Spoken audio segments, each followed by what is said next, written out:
executive session since 5:45. Our first order of business is to approve the minutes of the December 14th and December 19th meetings. Does anyone have any comments or suggestions regarding those minutes?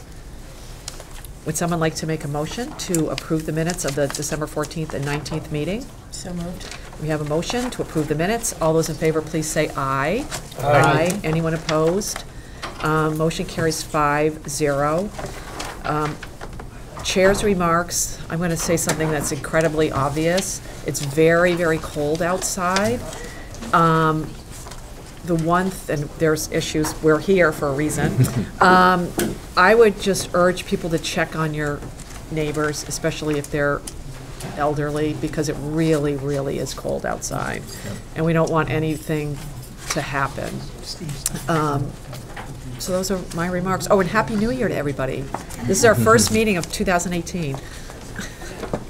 Now we'll have Town Manager. Thank you. If he has any remarks. Yeah, I'll just amplify that just a little bit. Thanks for urging folks to check on their neighbors. The explanation for the public that may not have picked this up through the media earlier today is that we're meeting in the library because one of our boilers in the municipal center needs to be repaired, and the building's a little chilly. So we are meeting here because it's more conducive to this environment, or this environment is more conducive to holding the meeting. We do expect that the boiler at the municipal center will be repaired hopefully tomorrow. There's work that's already been done on it, and everything is functioning normally in terms of delivery of services from the building, but that's why we're here this evening.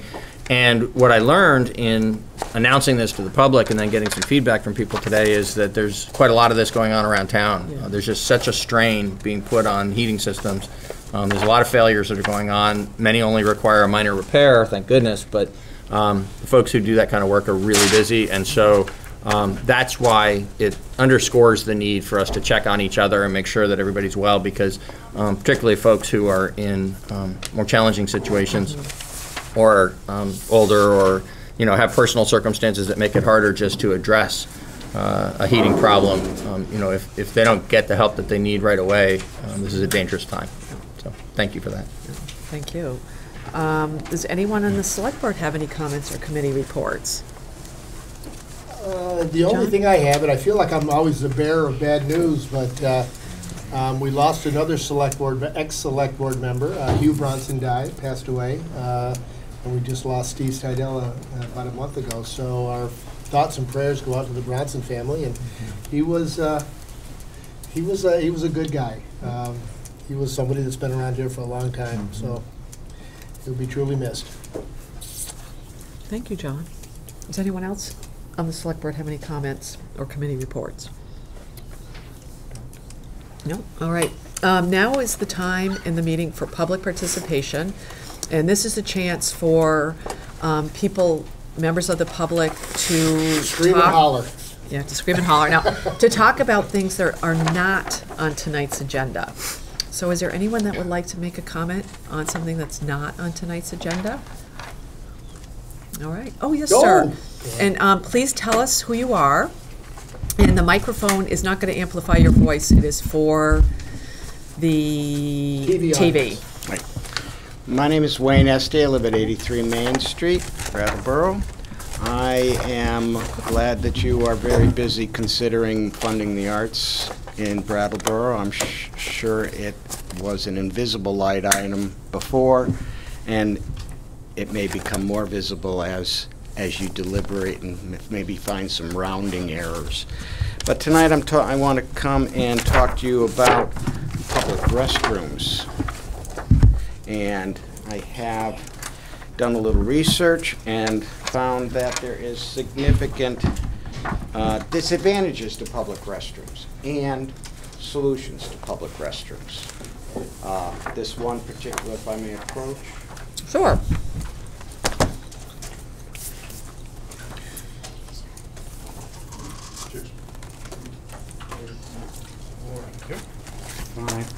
Thank you.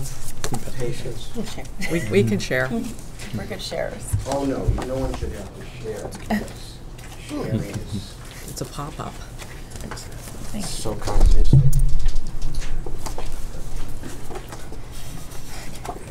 Apparently, these public restrooms are not inexpensive, but neither is cleaning elevators, hallways, alleys, where people are going to the extreme of putting in lights and cameras, some with grant money, so that they can watch people who have to go to the bathroom and out in the open.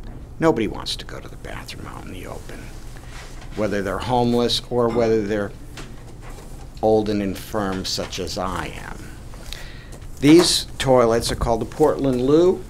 They have, in most ways, if not all ways, solved the problems associated with public restrooms, the crime. For example, they have blue lighting in them, which discourages heroin use in the bathrooms because you can't find a vein, if I could be impolite. They're also open at the bottom, or to some degree. In this area, they would be enclosed in clear plastic, so you can tell if there's more than one person in there at a time. They can be connected to the public sewer system, and they come with their own, and the water system. They come with their own cleaning equipment and can be cleaned. The fellow I talked to at Portland Loo gave me references to very cold places, even colder than Brattleboro, like Anchorage and etc., downtown Boston and upstate New York, where these have been very successful. I would hope that maybe the town manager could put this on his list to discuss with different department heads, and I know it might not be an easy sell, but the alternative is the status quo. And I'd even sacrifice arts money for such a positive thing, blasphemous as it may sound. Thank you for your time. Thank you very much. Any questions? That's interesting. Nope. Nope, just want to digest Yeah. this. Thank you. Yes, sir. Are you aware of the Rich Earth Institute here in That's what Brattleboro I- and the work they do with recycling human waste? and I have portable heard of facilities? such a thing. Yeah. I think they would be a pretty solid competitor to these people. Well, And the advantage is that theirs are recyclable. excellent, excellent. If this becomes a real, Nothing like Concern of yours competition is that check 'em to out. make America great again, Thank you. as some might say. Thank you. Thank you. Is there anyone else that would like to talk about something that's not on tonight's agenda? All right. We will move into unfinished business, which is the FY19 budget. existing deals. And we'll turn it over to the town manager. Thank you.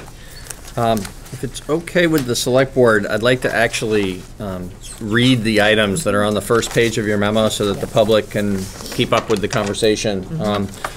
What we provided to you, as we discussed last time when we took stock of where we were and agreed on what work needed to be done in order to finalize the select board's recommendation to town meeting for the FY19 budget.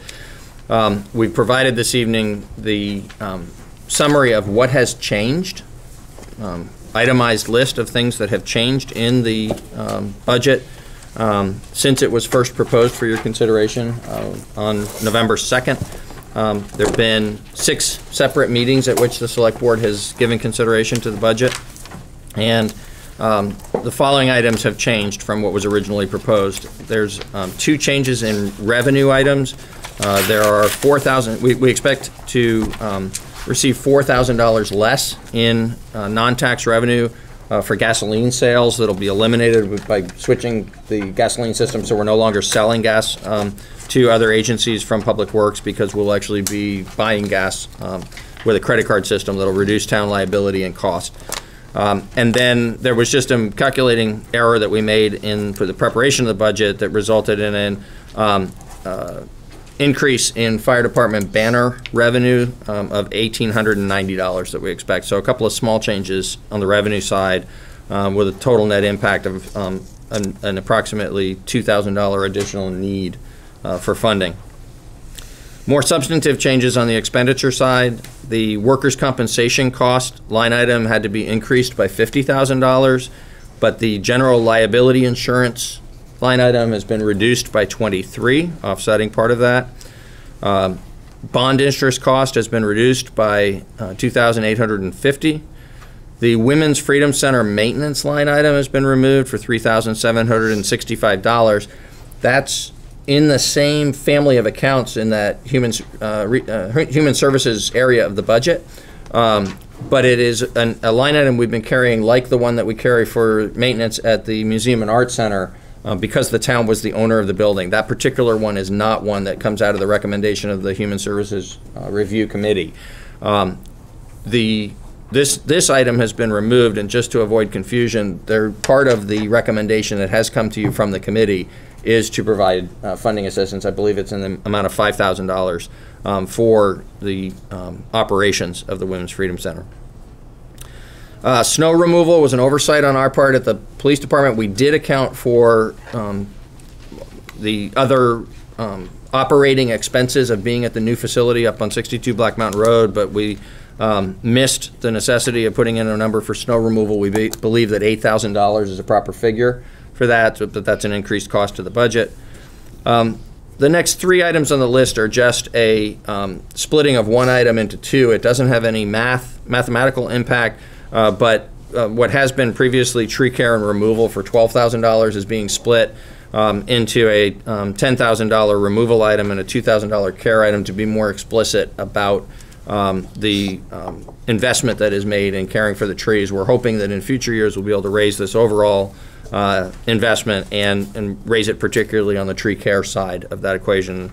The first step in that, as a recommendation from the town's tree committee, was to separate the two items without any budget impact. There's also noted on this the vote that you made last time to approve $78,000 rather than $75,000 for the DBA.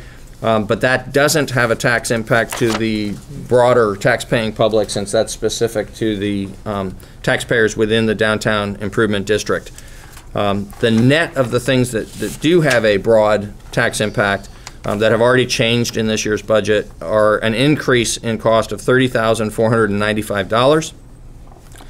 The initial proposed budget that I submitted to you back at the beginning of November would have required if that had been approved as submitted, a 2.75% or 3.42 cents increase in the property tax rate. This additional $30,000 increases those two numbers to a 2.96% increase or 3.68 cents on the property tax rate. So that's the status of where we are. On the next page, the unfinished business items for the FY19 budget are listed, and what they have this time that they didn't have last time when we were just making sure that we agreed upon the universe of things that still needed further attention from you is, in addition to a reminder about the dollar value or the cost that's attached to each one of these, and some brief explanation of where we are in the consideration for those that you've asked for additional information on. These also have, in each case that we have been able to identify, there's 2 or 3 that we're still working on, but in each case where there's an identified sort of finished product to the additional research, a price tag attached to them in the form of how many additional cents it would either reduce or increase on the property tax rate, so that you can continue to be working towards the ultimate decision you're going to need to make here a couple of weeks from now regarding the balancing of what we can afford on the expenditure budget with the taxes necessary to support that budget, and the use of fund balance as another factor in that final decision that you'll make. So I can also itemize these if you'd like, Madam Chair, or we could at this point, I could sit back and we could go at them in whatever order the select board would like to further address the items that are unfinished. Do you want to go through them just very quickly? Sure. Because some people in the television world or even here might not. Fine. know Yep. what these I'm happy are. to do that. So there are 3 items that are in the proposed budget where if you decided not to fund these, then it would reduce the property tax impact that I was describing a moment ago. Deciding to proceed with these does not cause any greater tax impact than what I've already described because they're already in the budget. The first is an HR professional at a $60,000 salary. I have provided the survey of Vermont municipalities that you requested. We can talk about that in greater detail later if you'd like as we get deeper into some of these issues. And the value of that $60,000 is just over half a penny on the tax rate. The fire department aerial ladder truck, as currently proposed, is a $950,000 capital expenditure where the first year debt service, just paying the interest on the borrowing for a $450,000 borrowing would be approximately $15,000. That's equivalent to approximately 0.13 cents on the tax rate. There also would be I said that wrong. Right. It's a $500,000 of borrowing, which equates to the $15,000. There'd be $450,000 use of fund balance also in this item if you do approve that we proceed with it as proposed. The implicit bias training, that's part of our diversity and equity work, is there's $10,000 budgeted for that, and that $10,000 equates to a value of 0.09 cents on the property tax rate. And for just point of reference on the scale of this, about $115,000 is raised for each penny on the tax rate. That's how these financial relationships are calculated. The remaining items are items that are not yet in the FY19 proposed budget. So if you were to decide that we should add these, and each one is an item that you are giving further consideration to adding, then the valuation related to the property tax rate would actually cause an increase above and beyond where we currently are at the 3.68 cents. So the second sidewalk plow would require $140,000 capital investment and $10,000 worth of labor cost to operate it. The $10,000 labor cost would be equivalent to 0.09 cents on the tax rate. We would recommend that we use fund balance for the purchase of the sidewalk plow. That conversation will become more complicated if you decide that you this year we should buy both the fire truck and the sidewalk plow, so we can delve further into that at the appropriate time. The Human Services Review Committee's recommendation to increase funding for social service agencies from $120,000 to $146,000 would the equivalent on the property tax rate is 0.23 cents on the tax rate. Green Up Day for $300, if you decided to fund that, that's 0.003 cents on the property tax rate. And the Southern Vermont Watershed Alliance, there's been a discussion there that's a little bit more fluid in terms of, no pun intended, for what level of funding you'd want to provide to that. We historically had provided $1,350 from the town back a decade or so ago. There was a request earlier or some discussion around the idea that maybe $800 would be appropriate from the current, from the FY19 budget. So I've provided a couple of different levels of funding here just as the sample for your consideration. 0.007 cents on the rate would be the impact of an $800 appropriation, and 0.012 cents would be the impact of a $1,350 appropriation. For the skate park, if you were to appropriate $20,000 towards the skate park project, that has an impact of 0.17 cents on the property tax rate. We are still developing additional information for you regarding the potential modification to the LED streetlights on Main Street, and we'll bring that back to you hopefully next week. A week from tonight, we'll be coming together for a special select board meeting to address just unfinished budget business. So what we don't finish tonight, we'll be addressing then, and we expect to have additional streetlight information for you to consider at that time.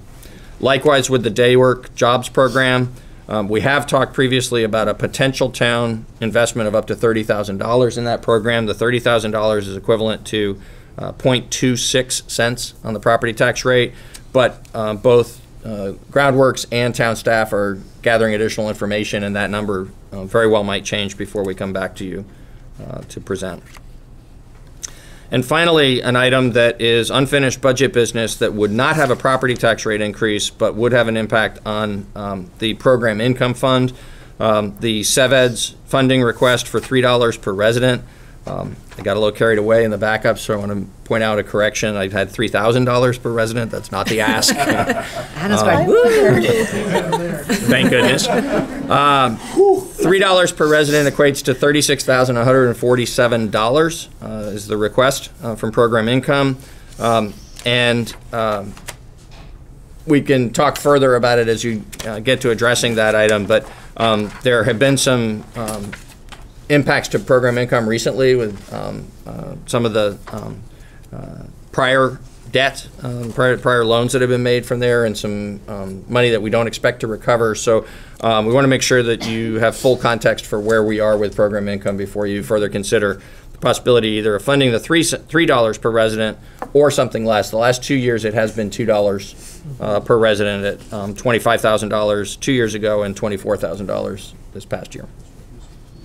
Would you just briefly explain where program income comes from? Sure.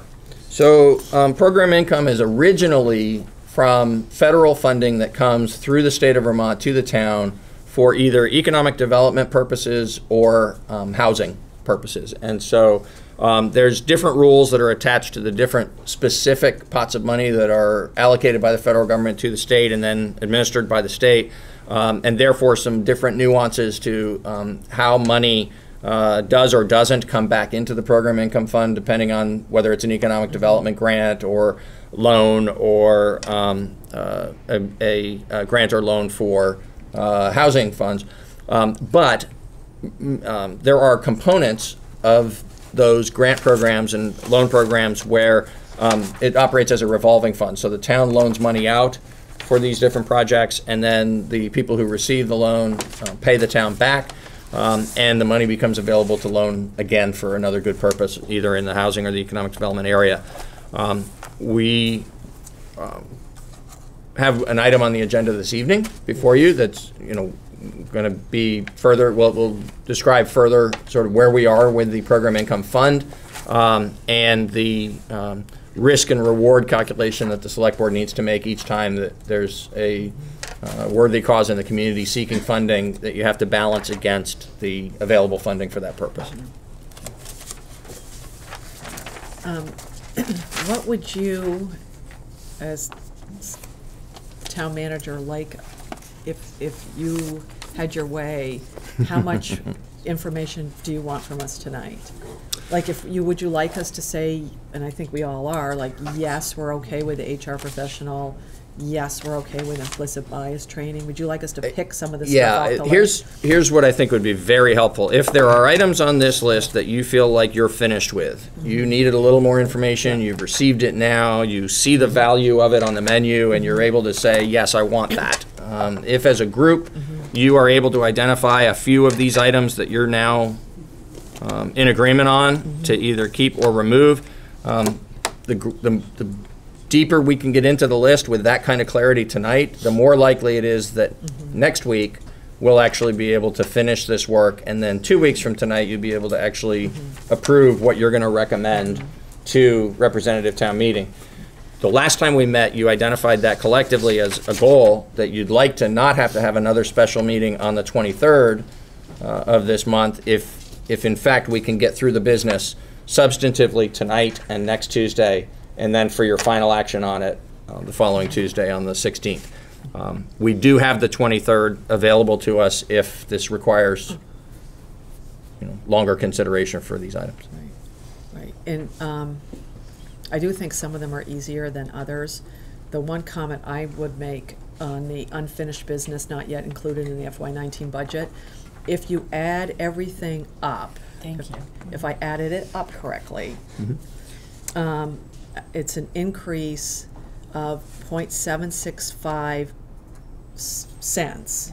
So it would be, we'd be increasing the tax rate to we'd be increasing the taxes by 4.445 cents. Is that what your math is? That is my math as well. Okay. If you were to say yes to everything that currently has been priced. Yeah, and how much, Yes. do you know how much it is dollars? Because I didn't write that down. Was it one? How much it is in dollars Well, for the Like- increase? like one- Yeah, I can run that very quickly. I could do the math too. But, so for me, and everybody else can weigh in here, I want to be cautious about, I personally want to be cautious about just adding things without knowing along the way what the increase is going to be. Because right now, we know what the increase is going to be with already included in FY19 budget. So, and obviously, if we want to take one of those out, I know we have an issue with the ladder truck, that could actually reduce the budget Right. right now. If we wanted to say, we want to do everything under not yet included and take out the ladder truck so we can do all that stuff. Do you see what I mean? There's like these moving pieces to this thing. There are indeed. And I think one of them is the aerial ladder truck. So, may I? Oh, yeah. So, the answer to your question about what the 4.45 cents equates to is $511,750. 511,750. Yeah. The one thing to be careful about in the fire aerial ladder truck decision is and I'm not commenting here Right. one way or the other about whether you should do it or not, but you should be cautious, even though it's a very expensive item. For the FY19 tax rate, deciding not to do it frees up $15,000. It doesn't free up hundreds of thousands of dollars. So I just want to make sure that that's clear to you in terms of that balancing act. There's some hard decisions left to make here. There's no question about that. And But it does take away from the reserve. it does. Right. And so when we have that fuller discussion around that, one of the things you'll want to consider is the possibility of diverting some of the fund balance that has been allocated to the truck to address the sidewalk plow if you decide to do the plow this year and not the truck. But also the necessity that if we don't put aside funding, either in the full amount that's been proposed or in a partial amount towards the truck this year, then we're in a situation where quite likely next year we would be facing a larger, the necessity of borrowing more money in order to proceed with the truck than we would otherwise have to do either this year or next year. Right. So we And- want to be careful in the management of both the tax rate and the fund balance and the relationship between the two. Right, and the .765 that I just quoted does not include what we'd have to pay if we didn't use the money out of the fund balance to pay for the sidewalk plow. We would have to add that in. So Absolutely, could and go that would be more higher. than a penny all by itself. Right, so there's all this stuff. And Randy had a question. Yeah, I want to clarify too, for people at home. So I just want to, I'm going to say this out loud and then you're going to correct me if so need. Okay? So when we originally read on the first page, an increase of 2.96 or 3.68 cents. Correct. That's including those three items that are on the unfinished business. That's correct. So really the number that we're looking at is the 4.45 plus the 3.68 if we were to approve all of it, which would be more. Nope, Right. nope. The Fortunately, no. 4.45 would be the total. Would replace 3.68. It would replace the 3.68. So Okay. where the original proposed budget would have Right. required 3.42 cents Right, okay. additional on the tax rate. Because the net impact of everything we've done so far has added a little more than $30,000 to the tax burden, we're now at 3.68 cents. And if everything that is not yet in the budget were added to the budget from the unfinished business list, if that were all added to the budget for this year, it would add another 0.7 of a penny, Okay. which would bring us up to the 4.45. But the asterisk on that is that 0.7 of a penny does not include a sidewalk plow if we don't spend the money Out of the fund balance. Fund balance. Yep. Right. If we decide not to do fund balance, then that is going to go up. And the fire truck. And was here's not out of why. fund So balance. you are, as you make these decisions, should not feel constrained by the structure in which we've brought the more nuanced Right. pieces forward. You Right. have an ability to do this differently from how we're Right. bringing it to you. Right. What I would say, though, is on that particular item, my sense was based on the fullness of what we're trying to do here, and the fact that we are trying to expand services in different areas this year, which is kind of putting some additional pressure on the whole process and the decisions that need to be made here in the next couple of weeks. I didn't think it was likely that a majority of select board members would support more than a penny on this FY19 tax rate to buy a capital item Right. that could be bought with fund balance. Then so we brought it to you in a form that we thought would be the way you'd be likely to approve it if you approve it, which is to buy the capital purchase, make the capital purchase Right. with fund balance, and fund the recurring expense of the labor to run it. Well, that's what we set up to do. That's what we've been trying to achieve. Exactly. So, Can I, and what's in fund balance right now? Because what I'm looking at is, assuming, I'm just looking at what you have in there for the ladder truck, in your current proposed, which was 450 from the fund balance. Correct. And then the 140 so we're looking at 590 on these two pages. What's in fund balance right now? So actually, the fund balance discussion is going to need to be more complicated than that because there's other things recommended for fund balance too. And I can get my budget book out and give you a more complete answer to that right now if you'd like it. But for context, let me say it's hundreds of thousands of dollars higher. It was in the 700s range, and I can get a real precise number for you if you need that right now. I think that's okay. What we had anticipated was that we would, once you sort of, to go back to what Kate had said a few minutes ago, if there are some of these items that you feel like you're finished with and you're ready to say yes or no to and take them off of this list, we would provide another update in preparation for next week, and we'd start working our way towards where you're going to make a final decision the last night that you decide what you're going to send to the select board.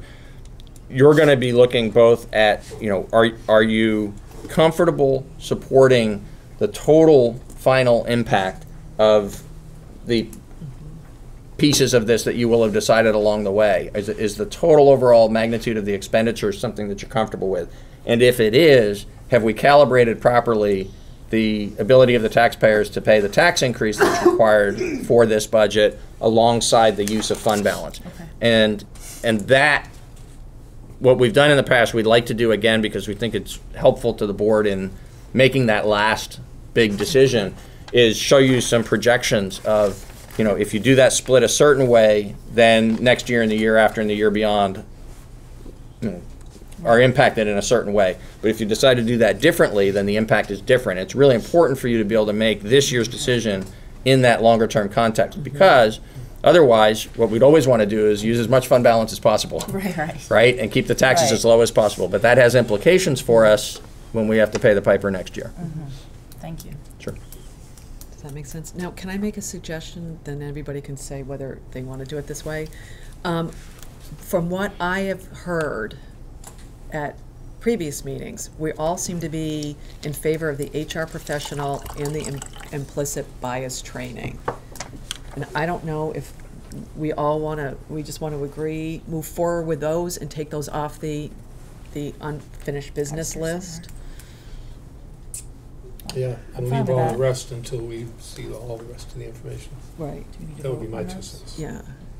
Yeah. I mean, does that make sense with everybody, or? I'm okay with what you said. I'm not sure what David was saying. Well, until we haven't tonight looked at the capital expenses in the coming years, and we're talking about over 4 cents increase on the tax rate, which is not going to work. So until we look at all this redone without the fire ladder, and then what does that mean for capital expenses down the road, and what is available in the fund balance, and how much can we take out of that and keep our 1%. And until we have all that, and we're looking at what's the tax, what's the lowest we can get the rate with all these things here, or any of these things here. I'm not ready to decide on any of these things. Basically, I think pretty much everything here is, I'd love to do, but adding things at this point, when we would wind up having to reduce things, or maybe who knows what if we need to buy a ladder truck in between. And we're pushing $90,000 of deck repairs at the pool back a year, and after that's $350,000 on the pool on the pump house. So we're not, every year there's something. And when you look at the capital, actually the coming years are all higher than this year, even with the fire truck. Right. And if we push the fire truck back, then it's even higher than it already is higher than this year. So I think, you know, and all these things are desirable. We've heard the arguments for them. I support all of them, really. But it doesn't mean we can do them. So I think until we've got hard numbers on how we're going to use that reserve, how much of the reserve fund we can use, and what the tax rate increase is going to be, I'm not ready to add or eliminate these, even if some of them are really small. May I speak just then to responsive to that and a little more fully to Brandy's question? Right now, what is proposed before you in terms of use of fund balance would take us to our 10% guideline. If we were to use any more than what's already proposed, we would go lower than 10%, and that's not prudent for the long term. If we're ever going to do that, we ought to do it for a very specific reason. In the initial budget I brought to you this evening, or this year rather, about 2 months ago, I did somewhat reluctantly, but because of trying to accommodate all the other things that we had talked about needing to accommodate in this year's budget and the significant expense of the fire ladder truck, I was proposing to you that we actually go down to, I don't have the figure exactly right in front of me, but it was about 9.4 or 9.6%. 9.4, I think, to rings bells. So we would draw down, if you had approved that in that form, to below the 10% for the very specific reason of being able to free up $500,000 of fund balance to put towards the truck, which would reduce the long-term expense for the taxpayers on having to pay back the borrowed portion. We'd keep the borrowed portion smaller. So for that particular tactical reason, we would do the 1-year deviation from our policy, but it would put us in the position where there would be less flexibility for next year's budget. While we've been working through this budget process, the fire department has continued to work on trying to squeeze the specifications for the ladder truck to a point that could be affordable and approvable by the board, and believes we can make what we had been projecting as $1 million purchase instead as a $950,000 purchase. So we reduced the use of fund balance by $50,000, still planning to borrow the $500,000 that we've been discussing throughout. But by reducing the use of fund balance by that $50,000, we've taken ourselves back to just about right on the 10% marker. So that means that if we didn't proceed with the truck, and then that $450,000 becomes available, then it can be used for some of these other purposes. But we want to be careful, again, back to what Dave was talking about, not to just use it up this year and then find ourselves, not able to afford the things that you believe are necessary next year. We want to be making that decision in a multi-year context, so you know the impact of this year's decision. Mm-hmm. And you can get us all this fund balance info for next week. Absolutely. Yeah, but we Sure. keep pushing these off week after week after week, and we're not making any decisions. And may I add to that, the thing that makes it hard is when we get this narrowed down, we can provide you meaningful fund balance information that helps you say, okay, well, if we do this, we can't afford to do that, or if we do that and maybe put some money aside for this and we commit ourselves to doing it next year, then that's a better place to be, whatever. If we get this down into just a few of these items, we can run those permutations. We can't really run fund balance versus property tax balancing permutations for you on a dozen different items because there's hundreds of different ways in which those might split. So does us ticking off, let's just say HR and implicit bias training really give you the kind of parsing down that you need, or do you need us? Would it be your preference that tonight we begin parsing the second half of the page as well? I think we should continue working down into the second half of the page. I would really appreciate if you feel strongly enough as a group that we're ready to say yes to HR and yes to implicit bias training, because those are already in and because of the discussions we've had previously about the importance of them to the town. If you approve those, what it does is it keeps the truck in play And it helps you to look at the bottom half of this page more as what it is, which is before you as a menu. You know, we sit in a restaurant and we make our decisions about what we can afford and what we'd really like to have. And we can't always order the thing that we'd really like to have. So that's what this was intended to help you do as a next step. Yep. And if we can narrow down the Right. choices you're going to Yeah. make from the menu sufficiently, I think we can be more helpful to you next week with the fund balance information that we Right. bring forward. Okay, I agree Yeah. with that. Yeah, because John, I actually, personally, I think we probably can figure this out next week. But it's just having that fund balance info, because that's gonna change, you know, if we decide not to do the ladder truck, or if we decide to do the ladder truck and the snowplow, the 140 from the snowplow is not gonna come out of the fund balance anymore. It's gonna be added to the tax rate.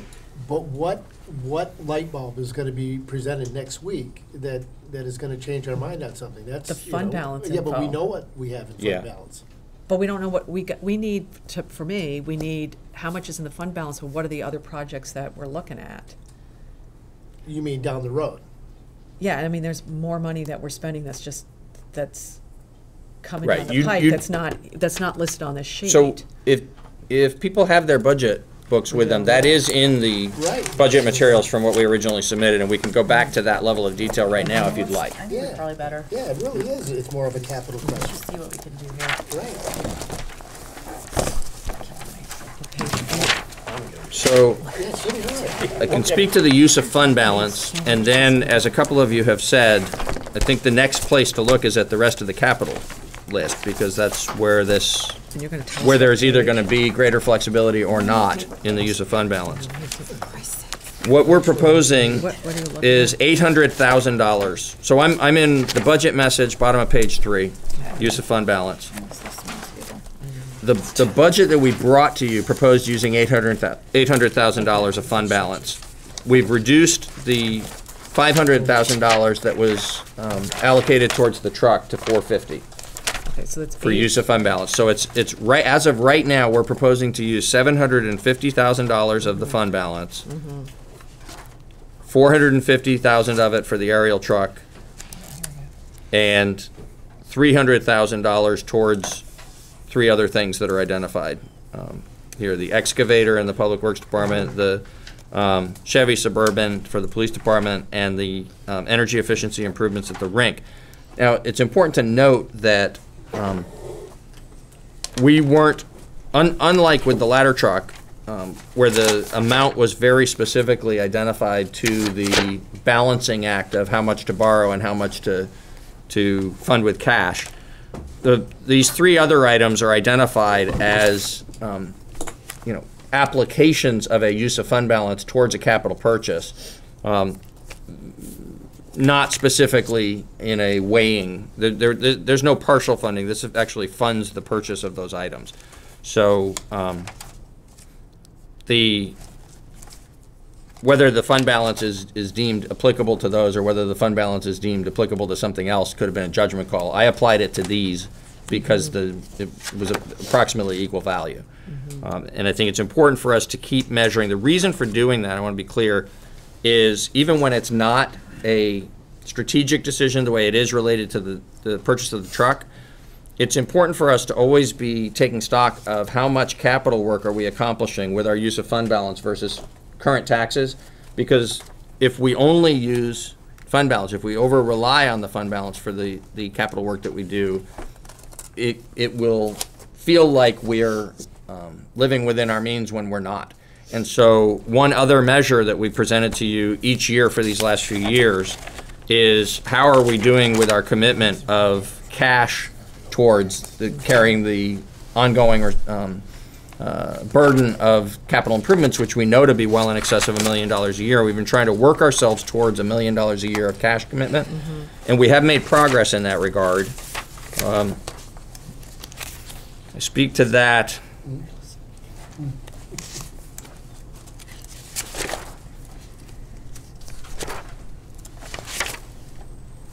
I believe on page 6, but I'm trying to find it.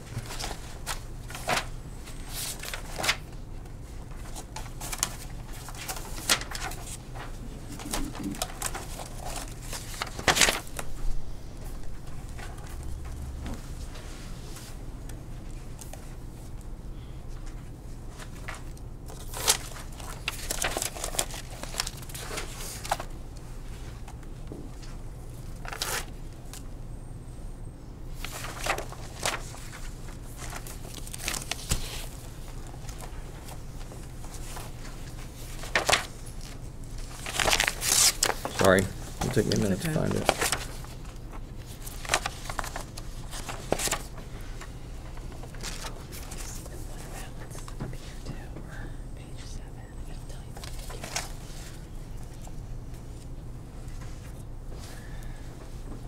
Yeah, here it is. No, it's not it. There's someplace in here where we talked about the progress we've made in funding capital. We gave the multi-year, there it is, I'm sorry. So it's on the bottom of the second paragraph on page 2 of the budget message. The section is the bottom line for FY19. The bottom of that second paragraph refers to that balancing act between how much fund balance and how much in taxes, and our effort to commit more money from real-time revenues to the capital work, trying to get to $1 million a year and hold steady there. We were at $357,000 3 years ago, then $509, then $744, and what is proposed in this budget is $825. We're making progress towards paying in real time rather than putting on the credit card the carrying cost of our capital needs. When we get to the $1 million, we won't be meeting our annual needs, but we'll have made real tangible progress towards doing that with real-time money. We'll always have some reliance on the fund balance that accrues from prior year surpluses, and we'll always have to borrow for some of the bigger items like the truck. But the goal here is to do as much of this as we can afford to do with cash. One last thing about that. So we're already looking at a proposed budget that has $825,000 worth of cash committed to capital, plus $750,000 worth of fund balance committed to capital. And any further addition, any further commitment of capital, any further commitment of fund balance to the budget for capital or otherwise will take us down below our 10% guideline. And that, you keep saying guidelines, so that's not, it's practice, not policy? It's practice, not policy. The board that approved it, and I don't recall exactly how far back this goes, I want to say probably about '09, I actually have it here. Was 09. Was it? Yep. Okay. So it's been almost a decade now, and at the time, there was a really healthy discussion around whether to adopt it as a policy that was binding upon future select boards or not, and the decision was made to establish it as a guideline and a proper practice rather than firm policy. Okay, so John wants to just do this now, is that correct? So, what does everybody think? Why don't you just point like the finger that. at me? That was funny. No, it's a board decision. Whatever, you know.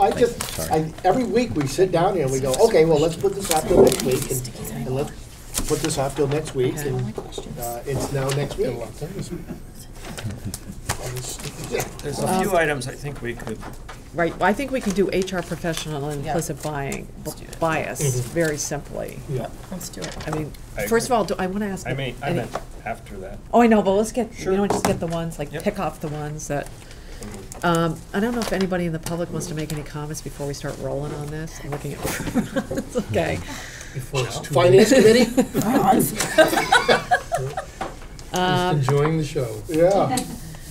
Okay, so, does anyone want to make any motions? We need a motion to say we want to keep the HR professional. I'm assuming, do you need a advisory? motion from us, or can we just say it? I would think you'd want us on record to know, Ultimately, you're going to do it all. You're going to take Okay. formal action on the budget. For tonight's purposes, if you do it by not having Okay, a dissenter, okay. I'll take that as Okay. guidance from you in Okay.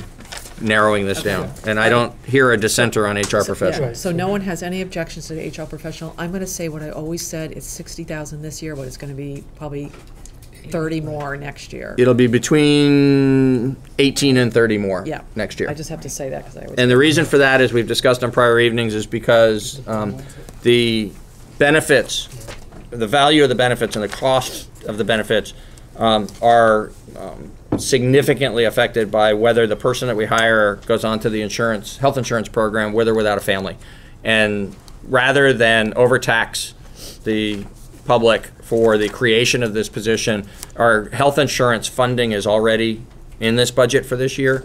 So I advised the board, and the board has accepted, some comfortably and some with more reluctance, that it's appropriate to fund the salary fully this year and pick up the benefits piece of this next year. But that is a cost that we know will come on to next year's budget related to this position. Okay, so does anyone here have any, is everyone okay with the HR professional? Anybody have any problems? Okay. I'm assuming we want to hold off on the fire department aerial ladder truck, but I may be wrong. Okay. Yes, because it's so wrapped up in that capital question. Yes, so we'll put that aside for a second. Implicit bias training at $10,000. Does anybody have any problems with funding the implicit buying? Okay. No. Nope, okay, got that. Okay, and those are already in the proposed budget, so nothing has changed. That's correct. Unfinished business, this is yet to be included in the budget. Do you want to just go right down sidewalk plow? Well, sidewalk plow is kind of intertwined with Right, the ladder. yeah, As proposed, it's wrapped up in Yeah. capital. yeah. So I think we should put that aside, is that okay? That's fine. That's And then fine. we can decide, that doesn't say we're not gonna do it, we're just Right. figuring out how to fund it, so I don't want everybody That's to, right. in TV world, to get mad at us. Human Services, Review Committee's recommendation to increase the Human Services budget from $120,000 to $146,000. I personally have some concerns about that, but if I'm I think we should vote this one. noted, Yep. And this gets voted in a separate item Yeah. at town meeting, right? It does. yeah. Because I know But it's- we've gone both ways in the past. We've approved the increases, and sometimes we said, well, no, we're going to hold it right where it was. Yeah, And it will go on the warning as it's been recommended by the committee. So the $146,000 aggregate cost will be in front of town meeting. For you as a board in making your decision around the budget, you either Recommended. recommend that along with the review committee and incorporate that amount of funding into the budget that you recommend to town meeting, or you recommend some other amount to town meeting and then that gets shaken out during the meeting. If you were to reduce the budget that you recommend and town meeting ultimately approves the particular warning item as recommended by the review committee It changes. and approves the budget as you recommended it, then what that does is just causes us during the year figure it out. to find the balance. It's not going to be hundreds of thousands of dollars. It's going to be a few $1,000s, maybe $10,000, depending on where you land on this. It could be as much as $26,000 if you want to level fund it. But you should just know that's the implication of the decision that you make if you get out of alignment with the Human Services Review Committee. Now, with that question hanging in the air, which is good for a Right. moment, can I just ask a sort of a procedural question? When we're talking about the two smaller items a little further down, the Green Up Day, SVWA, how would they appear? Can we choose to put those in as additional into the already Human Services Committee recommendation, or do they have to be a separate item? It's a separate I item. think because they came in separately. It could be, I wouldn't suggest you put them into the Human Services Just piece. I don't to think not- they fit to well keep it there. clearer. Right, but they could either be amounts that you simply approve as part of your recommended budget and don't make them a separate item for consideration at representative town meeting, or you could put them in the budget and ask town meeting to address them as separate questions. You could do that either way. I want them to, personally, I want them to be separate questions, just because they're out of the Theirs, yeah. ordinary. And, I mean, what's bothering me, and I'll just say it because I always say what's bugging me, is that we're having more, you know, again, it's not more and more, but we've had 2 groups or 3 groups, one of them we didn't know how much they wanted, come to us and ask for money. And we're not a bank which has an unlimited amount of cash. So I sort of get, that's why I would like these to be, if we're gonna do them, I want them to be separate, because I think you know, if just things become normal, you know, it doesn't make it clear that these are separate things that people really need to think about whether we want to put them in the budget. That's just for me, because they don't fit naturally in our budget. These are, you know what I mean? They're not town services. They're not in the human services, but these are enhancements to our services. Outliers. And I just outliers is a good way to say it. So if you decided to put this in front of town meeting, and you decided not to put it into the budget that you recommend to town meeting, effectively what you're doing, I'm not saying this is wrong, I want to make sure that you understand your options. So I didn't present that one to you. I presented two options to you, either one of which would reflect you embracing these as relatively small expenses the town ought to incur. If you don't feel that, but you want town meeting to have the chance to consider them, then what you'd be doing is actually recommending against them. You would adopt a budget or approve a budget to send to town meeting that doesn't include this funding because your judgment is our budget stops short of funding these two things. And then you put these two questions before town meeting and we end up in exactly that same spot that we were talking about a minute ago where we might end up with the human services piece. But we can't vote to put them on but keep them separate. No, you can, absolutely. That's what I was suggesting to you. Is That's what I'm saying. If you want to put them on the warning as separate items, then I think the cleanest way to do that is to also incorporate the amount that will be on the warning into the budget that you recommend, so that there's alignment between your budget and the warning items that you're placing on. You could go as far as to not even put these on and just decide we're not going to do it this year. Or you could go as far as to decide that you're going to fund it in your proposed budget and not put a separate item on town meeting. I hear a majority at least saying, yeah, this should be a separate item. These are different. These are new. But in doing that, you need to make a decision then as to whether you're recommending funding for it or whether you're just placing the question before the meeting. Right, I gotcha. Yep. Does that make sense, everybody? Yes. It does. And I asked the question because I support both of those items with the level of the Southern Vermont Watershed Alliance yet to be determined by the board. But I sort of consider them to be perfectly appropriate for the Human Services Committee bucket of funds. And I'd like to see that going forward for that group to get into that flow versus having it separate. So that was the nuance I was trying to parse out. I don't know if anybody else has any other comments, but I mean, No, I'm sort of in your line of thinking. It's sort of hard because I don't like that individual groups are coming to us with these small things. It puts us... Well, that's sort of why I'm trying to nudge it into the human services, because I don't think it would be appropriate to make this a separate item every single year at town meeting. Right. I mean, Green Up Day at $300 is a pretty modest proposal. Right.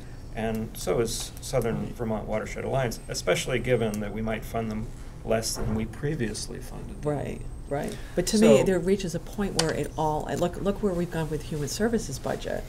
We started at 120. Well, that and wasn't now, us. No, but, but I mean, as it's, it's, all the little stuff starts to add up. I mean, there's $26,000 more in the human services budget this year than there was last year. Well, we can choose to not recommend that.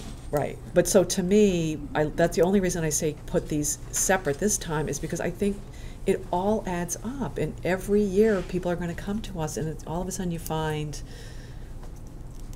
we're adding all this. So I think we're saying sort of the same thing in a different way. Well, what's great about this is that town reps get to decide this. So I'm not saying it takes us off the hook, but it's their final decision that whether they accept these or not. We can put down any figure, like Peter said, any figure we want, but they get to argue the point. I don't see how. I mean, I understand exactly what you're saying, and they do add up. And if we look back at this list over the last 20 years, we'd see a few $300 and $800 things that came up to be more than the $26,000 in human services. And I know there are additional costs for human services, obviously, given changes in our community. But these are really tiny, and I think we support them both. So I guess my question is, do we want to put them in and then let the town vote on whether to keep them in, or not put them in and let the town vote to put them in and figure out where the money comes from. And one other It's piece of always this. like I think that's exactly right. Yeah. And if you decide that the place you want to put them in, and I understand the thinking that you want to send a message that these are worthy things that you might support, but you'd want to send a message to both organizations that they ought to apply next year in the process, Right. like everybody else with the human services piece. I get that. I think that's good. But they're not human services. Well, that was why I didn't suggest that in the Yeah. first instance. Is they're not human services in the Not like same the other services, yeah. as same you know, as like direct social service work that goes on through most of the agencies that are funded through the human services process. But I certainly can get over that, and if you can get over that, I don't think that's the critical thing. I do want to speak up for the principle that the Human Services Review Committee is not the Select Board's committee. Right. It's the Town Meetings Committee, and they have a rigorous process. They receive applications, they do a lot of vetting, they meet and they review, and they make some hard decisions, just like you're doing here. And so while they're recommending this year that it go from 120 to 146, the ask was actually well over 180. You know, they did do a job of winnowing this down to what they felt was appropriate. What they feel is appropriate, for the reasons that have been previously expressed to you, is a higher number than in past years, because some things have changed in our town and in our country, and so they feel like this is an appropriate year to beef up that commitment. I think it's important for you to respect the rigor of that process. And so if you decide, I think you have the freedom to decide whatever the Select Board feels is appropriate about Green Up Day and the Southern Vermont Watershed Alliance. But if you decide that what you think is appropriate is to put those before town meeting as separate items in the human services cluster, I think you should also approve the 146. Right. I think that it's hard to mash those two things together if you want a number lower than the 146, but you're going to insert some additional items into that list. Right. Well, I think there are two cautions. One is that I would expect the Human Services Committee to say, well, these really aren't human services. Look at the other things that we're talking about. And I think they are more along the line of what you said, Kate, where people come and ask. And the only way to make people stop coming and ask for more money is just say, well, we're never going to fund anything if it comes up during the budget process. So I'm not sure how we would ever decide that we wanted to fund some of these things. So I don't think it should have any relationship at all with the Human Services Committee's recommendation. Now, can I just add one thing to what you said? I agree with everything you said about how the Human Services Committee works hard. I do not doubt that. They have their role, which is to look over these things and propose something. But in the end, it's the Select Board and town meeting that have to look at the overall budget Absolutely. impact. So I just wanted to add that little to Well- what you said. But that doesn't mean, Right. you know. I recommend putting it in at the 146 and move on and let town reps worry about it. I agree with John. Yeah, I mean, The we could Green Up sit here. and the No, watershed? No, no, the- Human Services. Yeah, the human Human services Services, one. yeah. That number. Yeah. And actually for the watershed, Yep.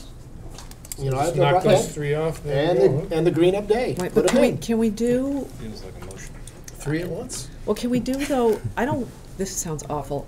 I don't want to do the watershed at the 1350, but I could get out. I'm really, I know it's so little, but To me, it's just too little to argue about. okay. But but the other that's me. towns, I mean, we're giving 3 times as much as the other towns. But we used to give that, and then we stopped giving it. Right, So it's but not we like, used to do a lot of stuff. yeah, I know.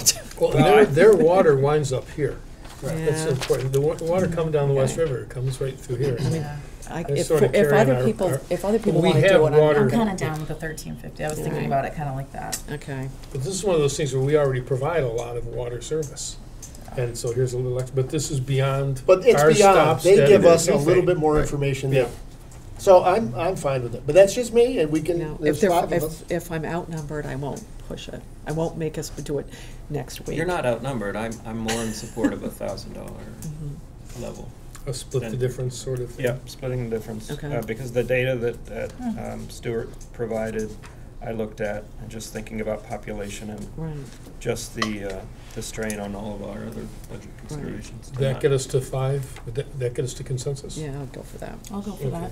great. Yep. And Peter, we're gonna put these on, do you guys all agree? These are gonna be 2 separate items Well, on three the separate. morning. Yeah. Yep. And Realize then how maybe long we could town gently meeting's gonna go? prompt them to go through the Human Service Committee Well, we in the don't, future. well, that's what we have to If think That'd be about. for if next it year. seems to be fitting. Yep. Yeah. So, but for tonight's purposes, you're saying yes to Green Up for 300 and Right. yes to Southern Vermont Watershed Alliance for 1,000. Yeah. Right. And for each of those to be a separate town meeting warning item. Yes. Yep. And then Human Services Does Review Phyllis have Committee, something he wants to say? are you ready on that or not? Are you ready Well- on the Human Service? Does- Yeah. Do you want to say something, Phyllis? You look like, come up here. Jumping out of your seat. Yes. Yeah, Yes. because nobody, the TV land can't hear you. You can stand right in front of the camera. Take everything with you, though. The freak finds out when you're too close. This better be profound. Of course it's profound, John. Franz Reichsman, I'm kind of representing myself right now rather than the Finance Committee. I would just like to point out that we spent, I don't know, was it an hour and a half talking about a $10,000 budget item last year, which was something that basically everybody agreed on, but many, many people felt the need to express their feelings and thoughts about it at town meeting. And I wonder if we're setting ourselves up for something like that by Absolutely. offering $1,000 instead of $1,350. Welcome to the So, representative town meeting. well, yes, I know it happens every year about something. I just wonder if you're, throwing it out there as inviting a long presentation about why it should be $1,350 instead of $1,000 on the water quality, and then having a replay of our extended discussion because everyone is fired up. That's It'll all. be the $300 for Green Green Up. Up. That's right. It was That's where actually we'll spend 6 hours. my desire to make it in the middle of those two numbers was to avoid that exact thing, actually, because you could take it in the other direction, saying, well, if they haven't requested in this many years, 8 years or something, Yeah. 10 Why do they years, need it now? why go to the maximum? Point taken. Give them ideas. Thank you. Okay, so we're sort of clear on that. We are? Green Up Day, is- we are. yeah, in Okay. Southern Vermont, unless you change your mind. No. Okay. No, that's not allowed. Human Services Committee's recommendation. Yep.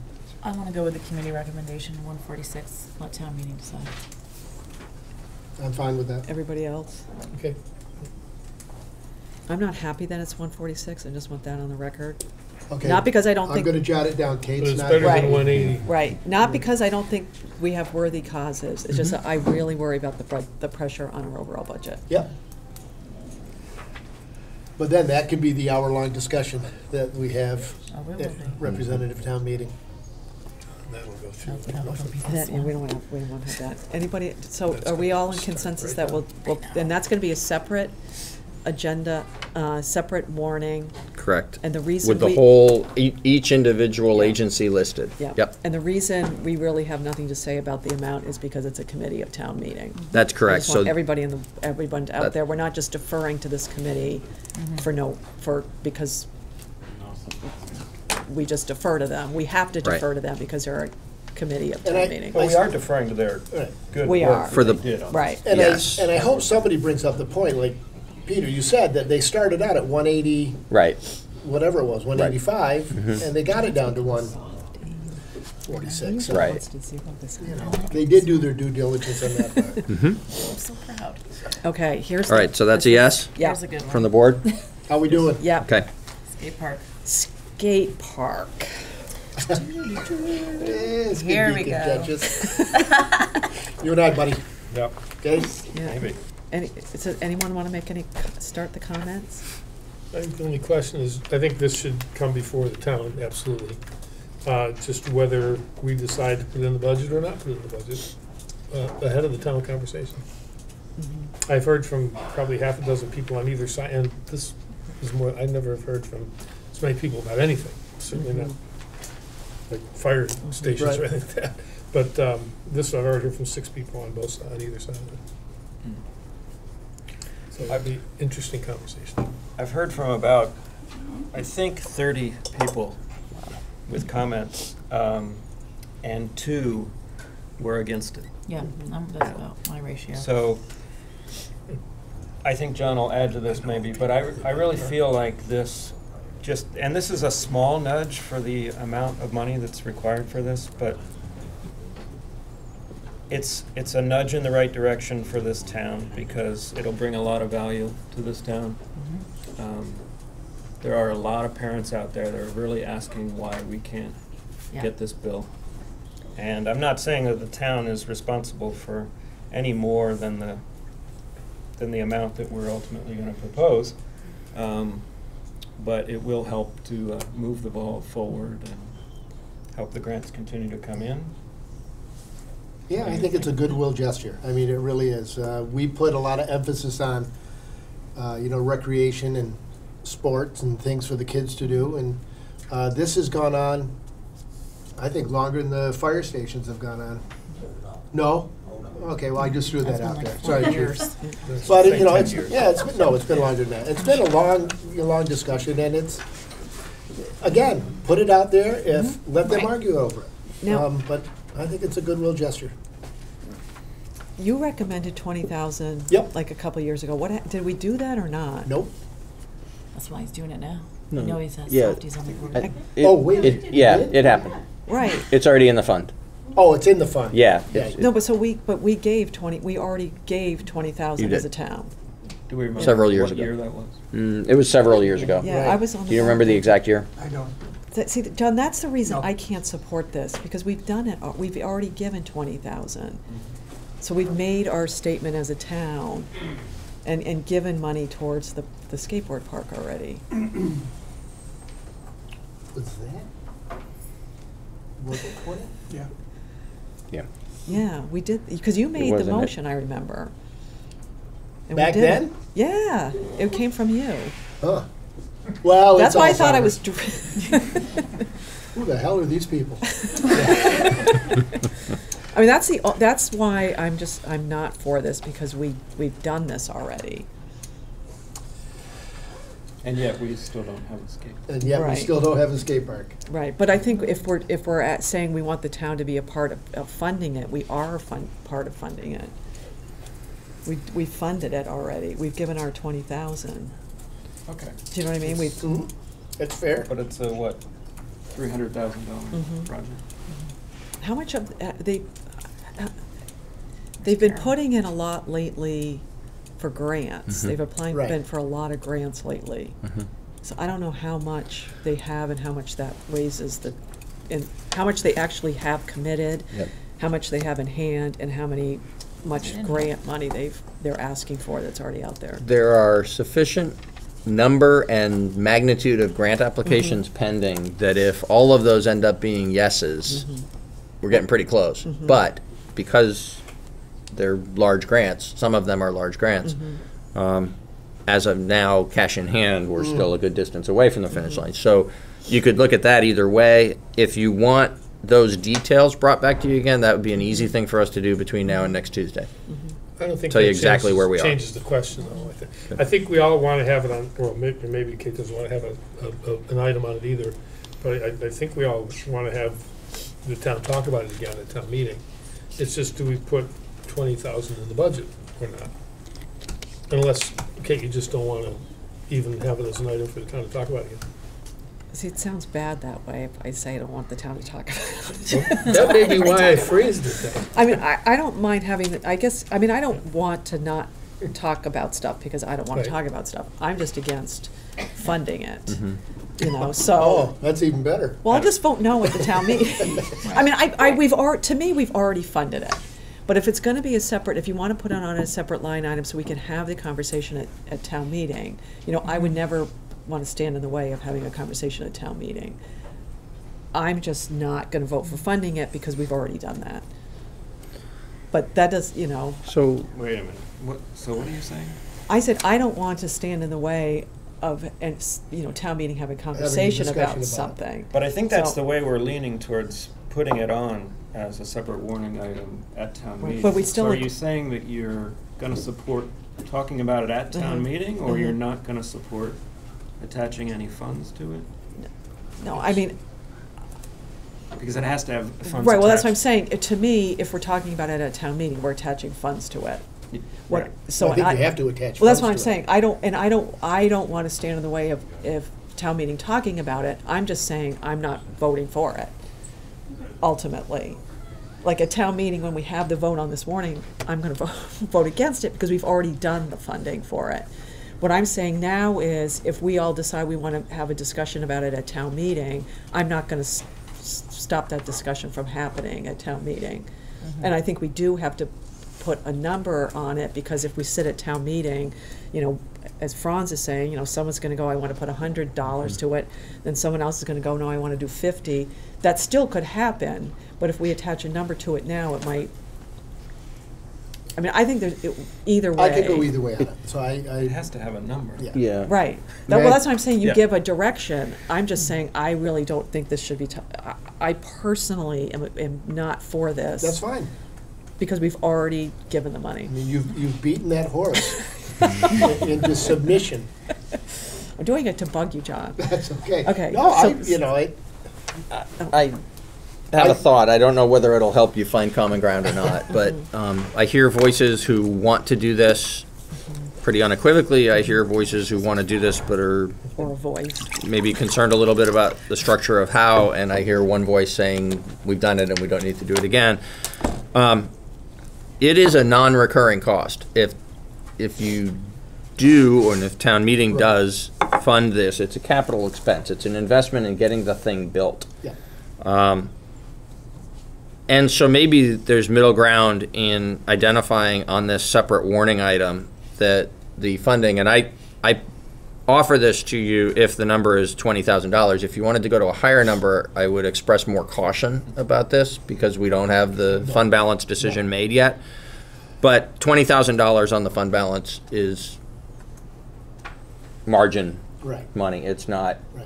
going to materially affect our position once One you've way made or the the other other. decisions about managing that fund balance prudently this year. So one way you could do this would be to not burden the tax rate with this item no matter what, but choose to put it on the town meeting warning as a recommendation for $20,000 or a question of whether or not to fund $20,000 additional to the skate park, the construction of the skate park, as a transfer from fund balance. So moved. Second. We haven't been. I'm forward happy yet. with that. Let's move on. Fine with that. Yep. Okay. David, are you fine with Next. that? Okay. No. Now, we don't have a figure on the modifying the LED street lights. But I Right. think we were hoping that we weren't going to spend any money on that, weren't we? But we'll have to, you'll just have to tell us next week about that. Well, it won't be free. What you decided last time was not to spend the $20,000 that we had brought to you as Right. the figure of what we thought it would cost to get some expert assistance on that. And you asked that we bring you additional information about, you know, what we might do based on what we might learn from Efficiency Vermont and from Green Mountain Power and our own investigations. So we're in the midst of that right now, but in any event, to bring more light to the street is going to cost money. Right. So, do you think you're going to have this information before we have to vote on all of this stuff, or not? We're working on it aggressively, trying to bring you Okay. sufficient information by next week that you could consider whether or not to put some money into this year's budget for it. So that's on. So that is a next week thing. Yes, and the day work jobs program the same, It's a unless you were to next week. tell us to stop working on either one of those two. Does anyone feel like we shouldn't pursue these? The streetlights, I think we should pursue. Just for everybody, the Day Works program is the program that we're talking with Groundworks on about giving day jobs to people on the street. Right. I will say on that one, in the communication I've had with Josh since the last time that you met and we were together, this thing is really fluid. You know, we're trying to create something out of nothing, and so there's been some disappointing news in terms of some private funding that we had thought might be available, and then there's also been some encouraging news about a different source that might be able to provide some of the needed funding, and so my advice to you would be, there's no harm in leaving that on for another week to learn whatever you can learn from us, and at that point, you'll be able to make a more informed decision about whether you feel comfortable.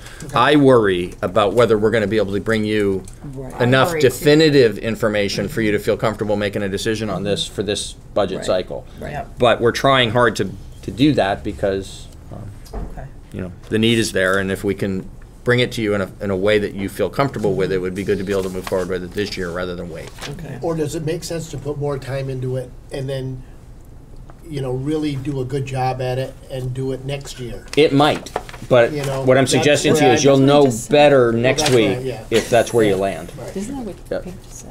Yes. I know. Okay, so let me go down the list. We've said yes to the HR professional, yes to implicit bias training, yes to the Human Services Review Committee's recommendations, yes to $300 for Green Up Day, yes to $1,000 to Southern Vermont Watershed Alliance. We're putting the skateboard park on, but use of fund balance. For $20,000. For 20. And when I say we say yes to these, I'm saying we're moving, You're putting them on the done. warning. Right, You're, right. you're done looking at them Right. and they're going on to the warning. That's right. I want Yep. to say, and we're waiting on fire. Wait, we're going to talk next week about the ladder truck, about the second sidewalk plow and the labor to operate it, the LED, modifying the LED street lights, and the Day Works jobs program. Sure. And we will provide another memorandum in your notebooks that updates the budget numbers and provides some better indication of where that final decision comes down about fund balance versus taxes. Right. So Okay. what do we do with That, seconds? I want to That ask you to have appropriately calibrated expectations, not necessarily low ones, but we made really good progress tonight, but not in the area that will allow us to be Right. especially helpful to you on that fund balance taxes question, because it's the capital piece that we Right. really need to take a hard look at. Right. Yeah, but I like that. So we should, And- maybe between now and then, review the capital part of the budget. That's a good idea, and we can actually provide that to you in your notebooks again. So the proposed capital program for this year and the 5-year plan, Right. we'll put into your notebooks again with the updated memo regarding budget. And because Adam's here, I don't want us to forget the SEVED's money. We're moving that till next week because of the conversation we're gonna have tonight over the revolving loan fund. So that's why we're not making a decision tonight. And $3,000 per person is kind of hard to come up with. I My was really mistake. surprised when I saw that. Yeah. Okay, so next week, just so everybody knows, we're having a special meeting, same time, probably hopefully in the select board meeting room. 6:15, And it's Tuesday only the about 9th, the hopefully budget. in the select board meeting. Yeah, and it's only about the budget. That's correct. Okay, does anyone in the public have any questions or concerns or comments right now about everything we Just one talked about? question. I'm a little confused about why we would put it off. SEVED's? The SEVED's discussion. Well, And I'm on the committee, so Right. I know about the numbers, so that's maybe why I'm wondering why we're gonna, Well, because I because I know think, we have enough, even though we don't have a lot. right, but I think there's a conversation that's about to happen about giving money to NECCA, Right.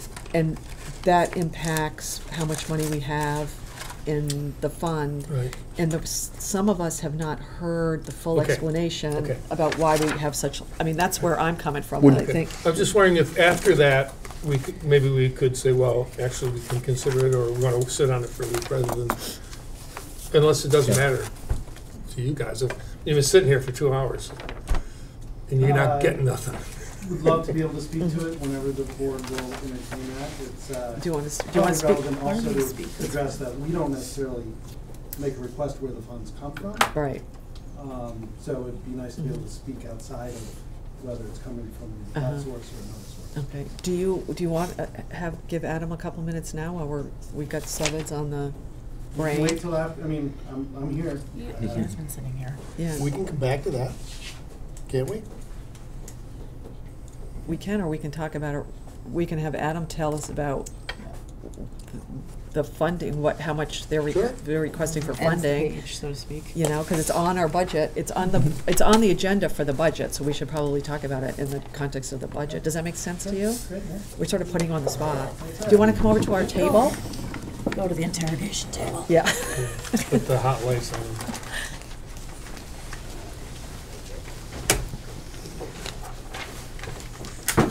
Sorry, guys. And Adam, I apologize, because I wasn't, hey Adam, I wasn't connecting that you were here because of this. I thought you were here because of NECCA and you're on the grant committee. Also, Avery is here as You can well. even sit down if you guys want. Oh, Avery's here too. Avery, would you like to come up and sit down? I was like, there's two Yeah, chairs let at him the hang scary out table. there. Yeah, there are two chairs at Let the him scary swing in the table. breeze. Oh, thank you. So, thank you. Yes, we handed out our annual report, which I think shows some of the value that the two organizations have brought to the region. Never before have we put together an annual report of both BDCC and SEVIDS. So it was really a great opportunity to be able to deliver this, showing the impact of those two organizations. So for those who don't know, SEVIDS is an affiliate entity of the BDCC. It's a standalone board, standalone budget. SEVIDS leads with strategy and insight, has no employees, contracts with the BDCC. BDCC implements its initiatives and builds programs and projects. So we really demonstrated that in this annual report, highlighting, of course, young professionals in the region, as well as showing the different programs that are available through BDCC and SEVIDS. And we hope that it also really highlights those relationships which make this all possible. None of this could happen without all the different participants, organizations, individuals, and businesses throughout the region. So it's great to have this. We hope that you take a moment to look through it. It is rather dense as the first report, so it's very detail rich. So it'll take an hour to really get through it and understand it, but we feel that it will show you the value of the work that we do, and I welcome questions about this now or later. As far as the process for us, we go before many different communities in the county in anticipation of the town meeting. And as we do so, each town has a different process. So we send out letters in late August, early September, introducing our intent to request funding. Some towns just place this on an article. Some fund us directly out of program funds without the town meeting input. Other towns require us to petition as a separate article. So it's a variety of different ways, and we're here tonight to follow up on our request for the funding. Does anyone have any questions? I have one. Do you, or maybe I have more than one, do you have not now, but if you have to give it to us later, a list of the towns that are contributing and how much they are contributing? Sure. I don't want you to. Almost in my head. Wilmington, Dover. Petitioning this year, Westminster, Vernon, Guilford, Dummerston, Marlborough, and then placed on an article in Rockingham, and we would anticipate from the process that we've engaged in being on the article for Brattleboro. So, all of these people have committed, or they're like us considering committing? Variety. Okay. Wilmington has already approved the funding. Dover, we're an article that's already been placed. Rockingham, we're in their general fund budget. And then the other towns were petitioning. So if we successfully obtain all the required signatures, we're warned at the $3 per capita request, similar to the one in Okay. Brattleboro. And does any, May I provide just the context Yeah. for the source of the funding, because that was a topic earlier. The reason that program income is where this contribution has come from is because of what we talked about earlier this evening about program income, that's money for economic development and for housing. This is an economic development initiative. So it's a natural fit there. And if it weren't funded from that as a recurring operating expense, it wouldn't be an appropriate place to spend fund balance. So it would be a tax impact. If, you know, a property tax impact in real time if it were to be funded other than from program income, which is why we've recommended it and why you've approved it in that form in the past. I think, Tim, did you have a question? I did, and I think I gave you sort of a heads up about this a few months ago. We were never able to meet about this question, but on your income statements, I found it to be a little bit, I think you had a term, top line or something. The revenue listed for BDCC, there's an other line of $1.8 million. Yeah. So what is what's the other? Yeah. Yes. Because that's a big other. That'd be good. Those are It's the biggest line, actually. So. pass-through grants that come through the organization in support of projects similar to GS Precision or Chroma. So those come through the organization. Okay. So there's CDBG grants all right. in some cases, Wyndham County Economic Development Program funds. Right. So you guys are just We're the pass-through. pass-through. Does anyone else have any questions? The one thing I'm gonna, and I love what BDCC and Sevitz does. The one concern I have as a town, and we're gonna talk about this next, is our revolving loan fund money is shrinking.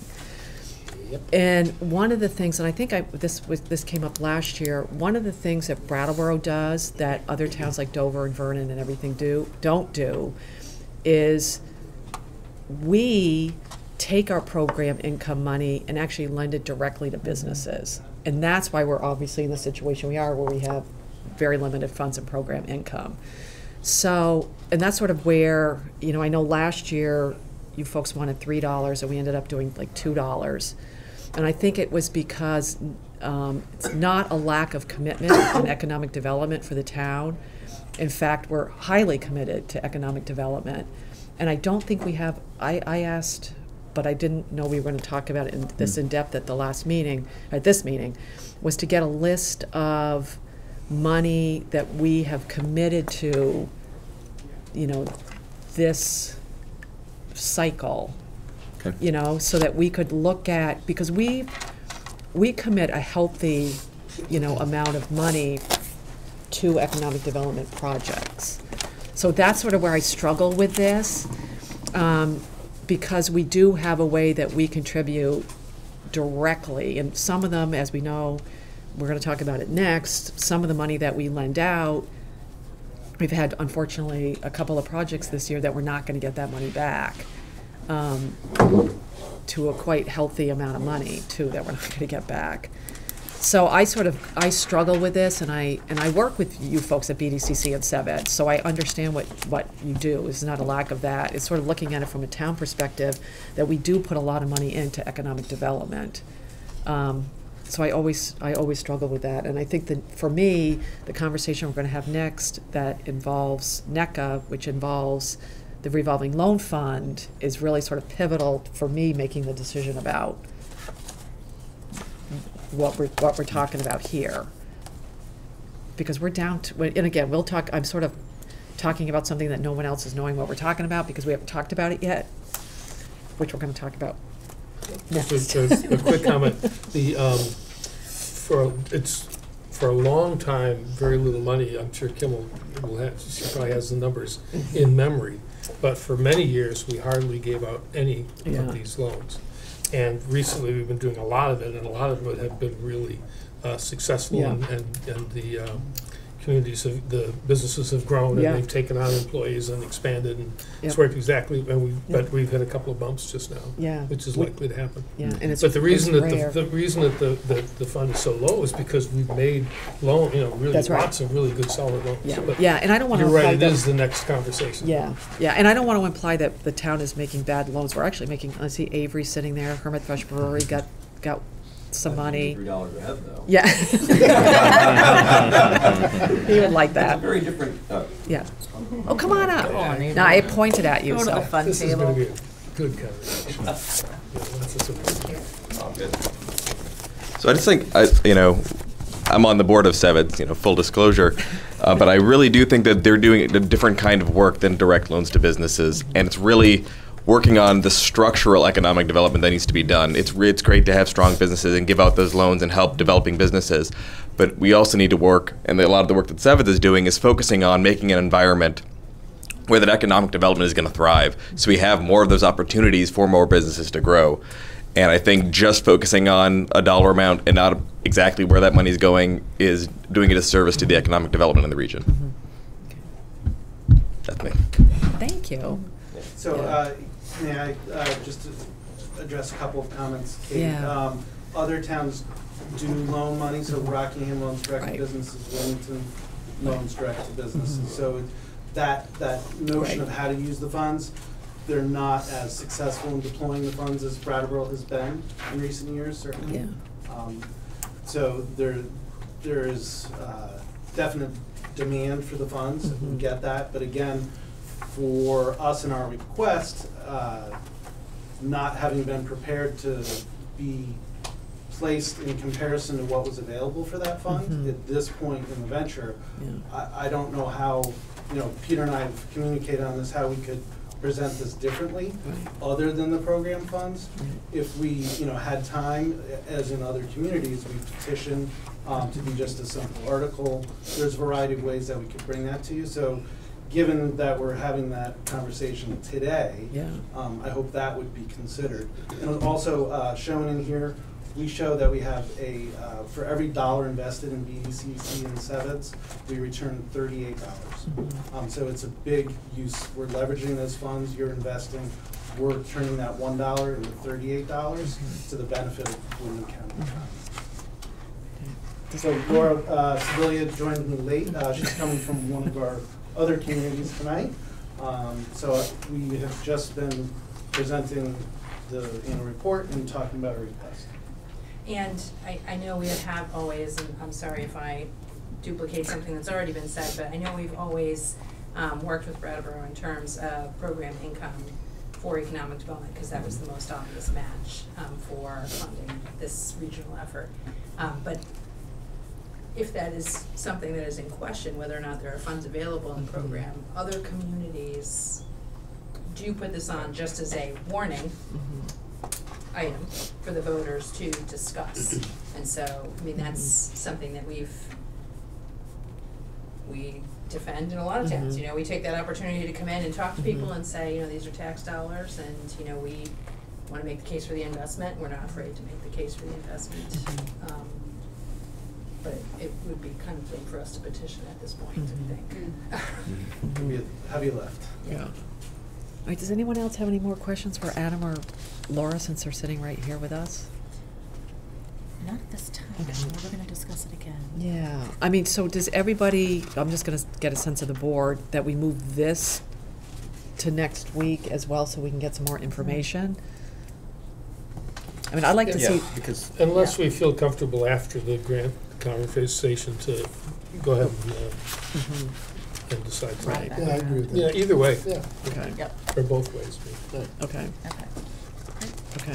So I think you've answered our questions. There's a conversation that needs to happen Right. first. We're having like a backwards conversation, but this is helpful for us. And we'll stay this evening and then be available either later or at a subsequent. Or next week. That'd be perfect. Thank you. Thank you. Okay, so we're done. We all feel comfortable done the budget discussion? No more budget? I think we're good. Okay, we're going to move on to new business, and the first item is opening a money market account at Brattleboro Savings and Loan, For only $5 million. which seems like a very smart thing to do. I don't know. Are you going to do this, Peter, or is John O'Connor going to give us this? John will present this one. John, would you like to tell us about opening a money market? So as you can see in my memo, we have a checking account with Community Bank. That's our main account, which generally carries a balance of around $10 million. And every night that, whatever the balance is in that account, is swept into another account called a sweep account, which they then use to purchase government securities, short-term overnight securities. And that fund, or those securities are giving us a yield of 0.18% per year. So a very low rate of return on this. At the urging of one of the banks who called me, and they were trying to get some business, of course, and they said we have some very good rates on money market accounts right now, and you should really take a look at it considering what you're earning on your checking account. And Peter wanted me, I was ready to go and say, sure, let's do it. But Peter wanted me to be a little more transparent, so I went out to 4 banks and asked them to see what they could do for us. And my plan is to open a money market account with $5 million and then watch our cash flow and see how we do with that. And at the rates right now, that $5 million would earn about $60,000 more per year than we're currently earning. So the 4 banks were Brattleboro Savings and Loan, and they came in with their proposal, which was the second to the last day of the month, using the New York Fed effective funds rate, which is a different rate than the Fed target rate. That rate was 1.41%. And they're using the second to the last day of the month because in the last day of the month, for some odd reason which nobody understands, the rate drops. That's right. So they're giving us the advantage of using the second to the last day of the month. And that will set the rate for the next month. TD Bank came in with 1.35%. The only thing with TD's proposal was they couldn't guarantee any automatic changes. The Fed is going through the rate increase process. It was kind of, shooting from the hip. Oh, we're going to look at our rate, and we'll make sure we're competitive. Well, yeah. So that was TD's proposal. People's United came in at the Fed fund target rate less 20 basis points. So based on the Fed fund target rate today of 1.5%, that rate would be 1.3%. Less 20. And then finally, Community Bank really didn't propose a money market. They proposed 2 mutual funds consisting of government and treasury securities, which I really didn't think met what we were looking for. So those are the 4 proposals. And as you can see, Brattleboro Savings and Loan gave us the highest rate with an automatic adjuster as the rates change in the future. So I am recommending that we set up an account money market account at Brattleboro Savings and Loan with an initial deposit of $5 million, and the account will be fully collateralized with a letter of credit from the Federal Home Loan Bank of Boston. So it's all collateralized funds and no exposure to the town. So that's the proposal, and like I said, I think we can do a little better than we're doing today. Oh, that's one of my questions, was that anything we do is better than what we have right now. And is this something that the banks have just started, or is?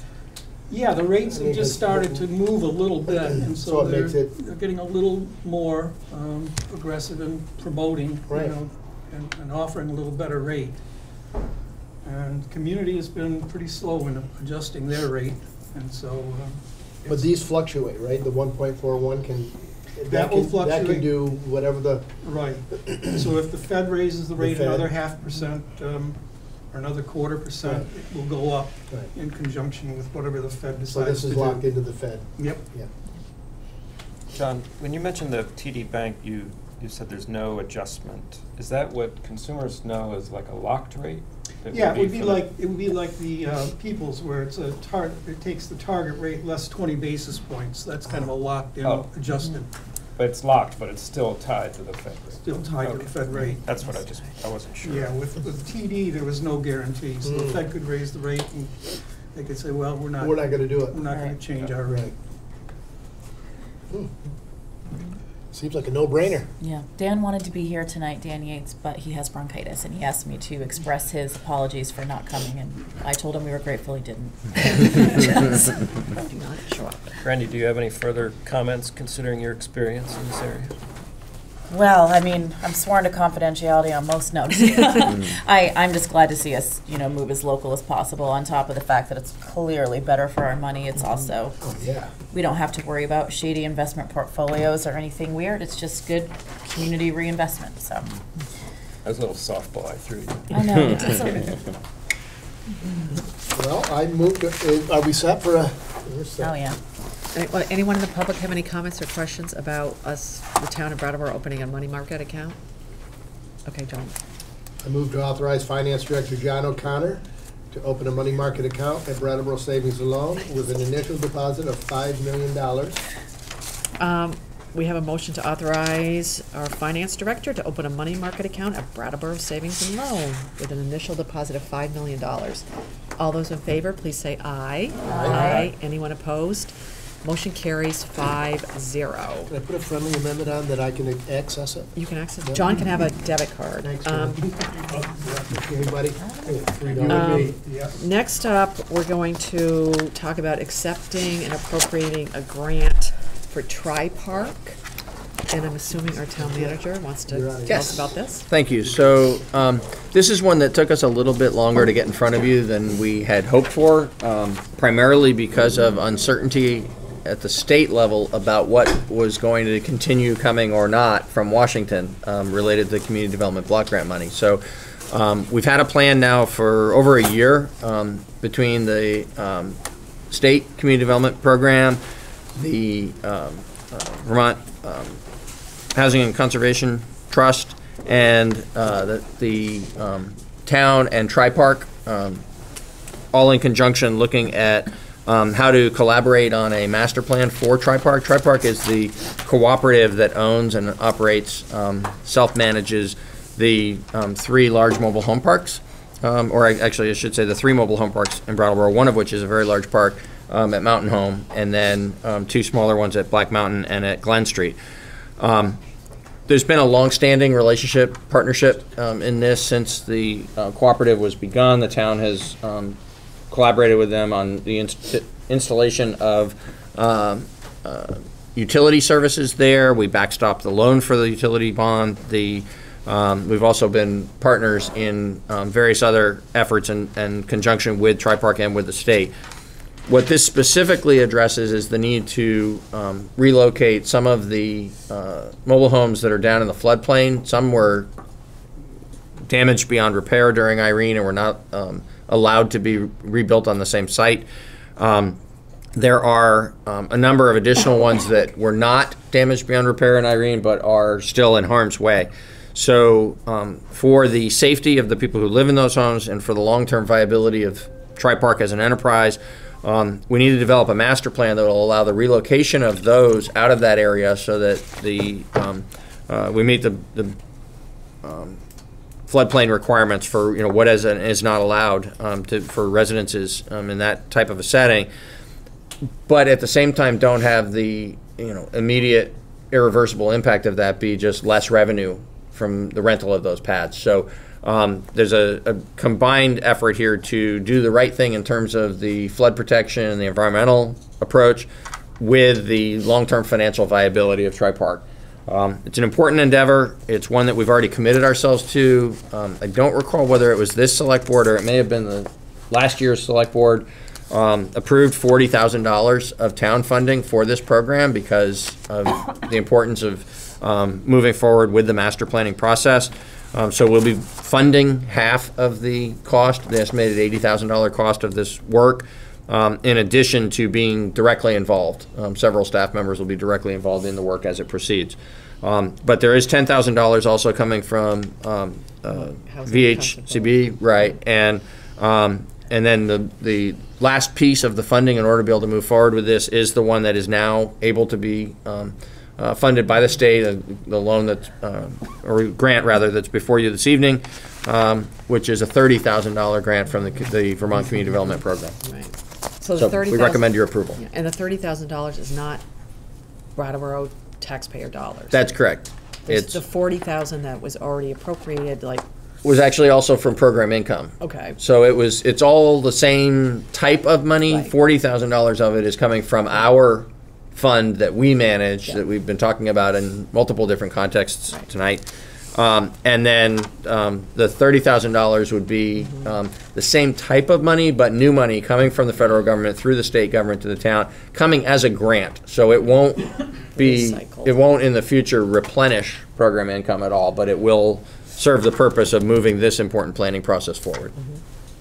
Does anybody on the board have any questions? I guess I know the answer to this. It's just hard to believe that it's going to cost $80,000 to get an engineer's study of how to remove those.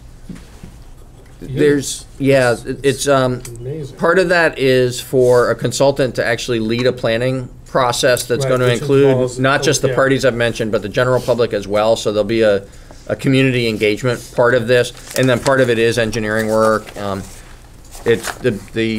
sorry I don't have the budget right in front of you this evening. We did when we made the recommendation and the board made the decision to fund the $40,000 of town funding. We had a detailed budget in front of you. I don't have that this evening. Fairly detailed about the steps that are going to be taken. It's just really kind of. My recollection is that about half of this is to pay for the consultant who's actually going to lead the process and engage, create the report that comes out of the work that everybody else does around it. Does anyone else on the board have any questions? Comments? Does anyone in the public have any questions and comments about this Tri-Park grant?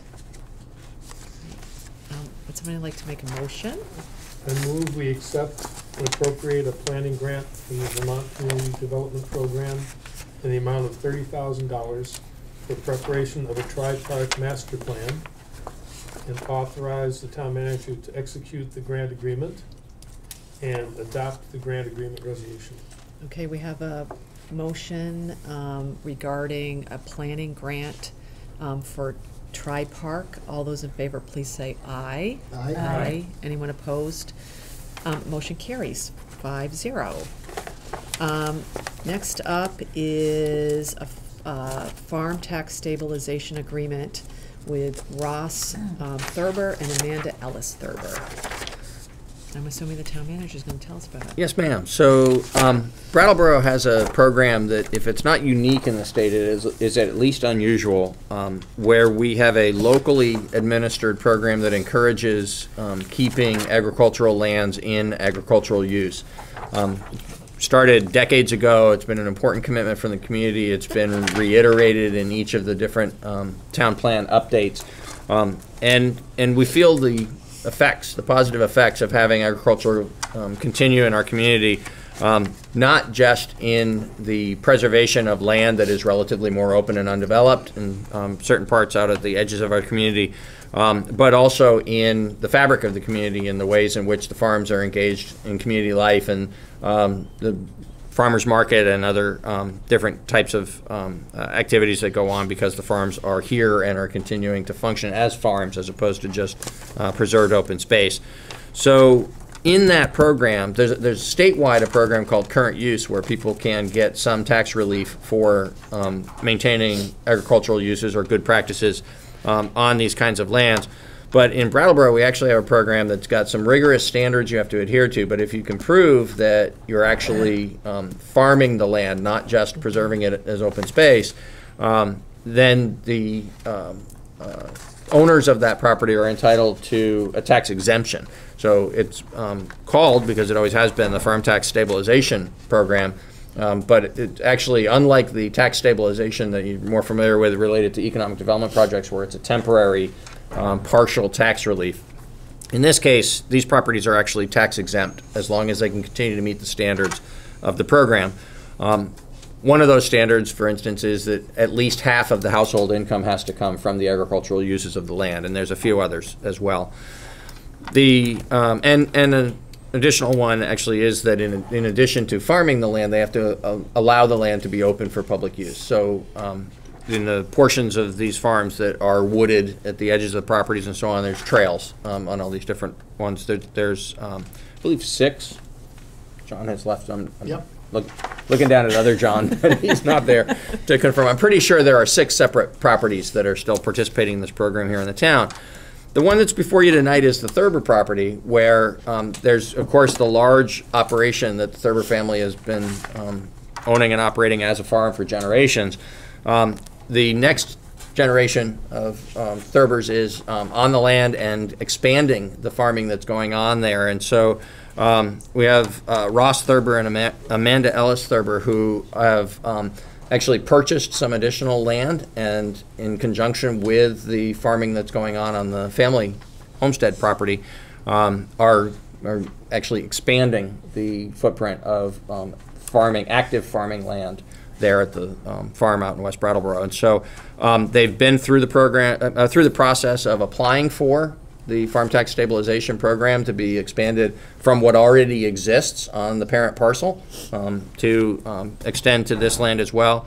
And they've met all of the necessary criteria, and so we're here tonight to recommend that you approve their participation and authorize me to sign the agreement. Anyone on the board have any I don't know, questions? anything we can do to help? Yeah. Absolutely. This is a no-brainer. Anyone in the public have any questions or comments about the agreement? Okay. Somebody want to make a motion? Sure, I move to approve the Farm Tax Stabilization Agreement with Ross Thurber and Amanda Ellis Thurber. We have a motion to approve the Farm Tax Stabilization Agreement with Ross Thurber and Amanda Ellis Thurber. All those in favor, please say aye. Aye. Aye. Aye. Anyone opposed? Motion carries 5-0.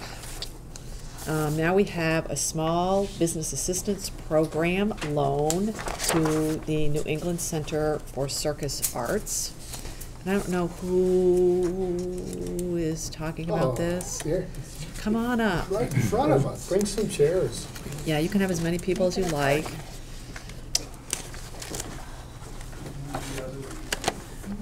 You can move chairs Yeah, in. Bring all the chairs you need.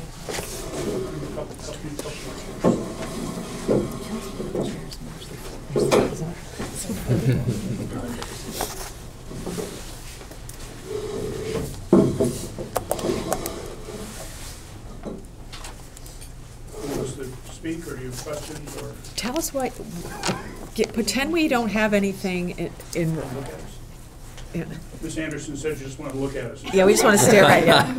All right, I'm done. We know, what we know is that you folks applied, just for context for everyone, there is a committee that looks over requests for the loans. And you folks requested $100,000, and the grant committee is suggesting $50,000. And I don't know if you want to tell us a little bit about what the money would be used for. That would be helpful. Absolutely. Yeah. First of all, I'm Jeff Lewis. I'm the interim executive director at NECCA, have been since July 20th. With me is Dr. Kat McGraw, chief medical officer of the Brattleboro Hospital, one of our board members. Sylvie Karosky, principal in Logic Branch, a small high-tech company here in Brattleboro, one of our board members. Eileen Shepard, also one of our board members, active here in the community. So we formed a whole new board, as many of you know, on July 20th, and had new management. Since then, we've been working to stabilize a situation that was somewhat challenged, which is why we're here.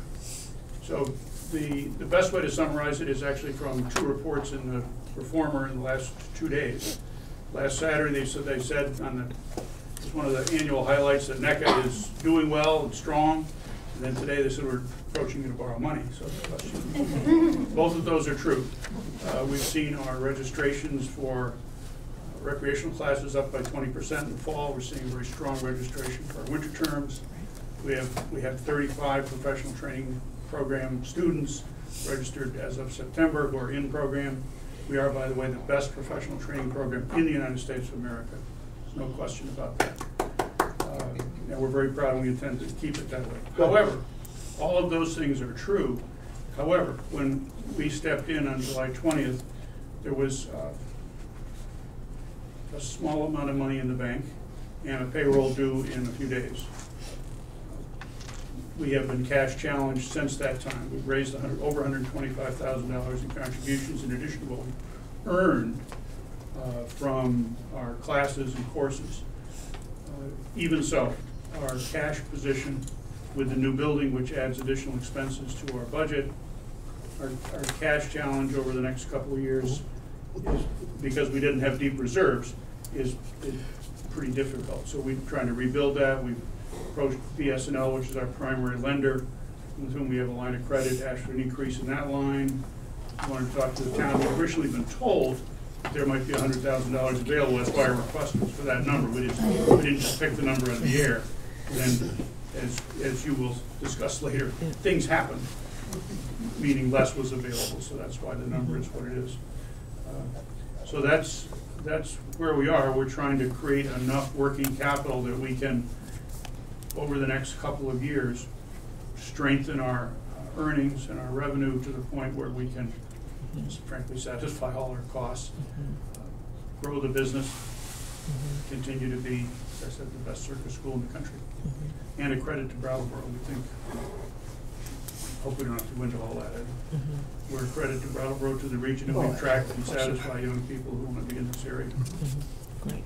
And does anyone else want to say anything before I start saying something?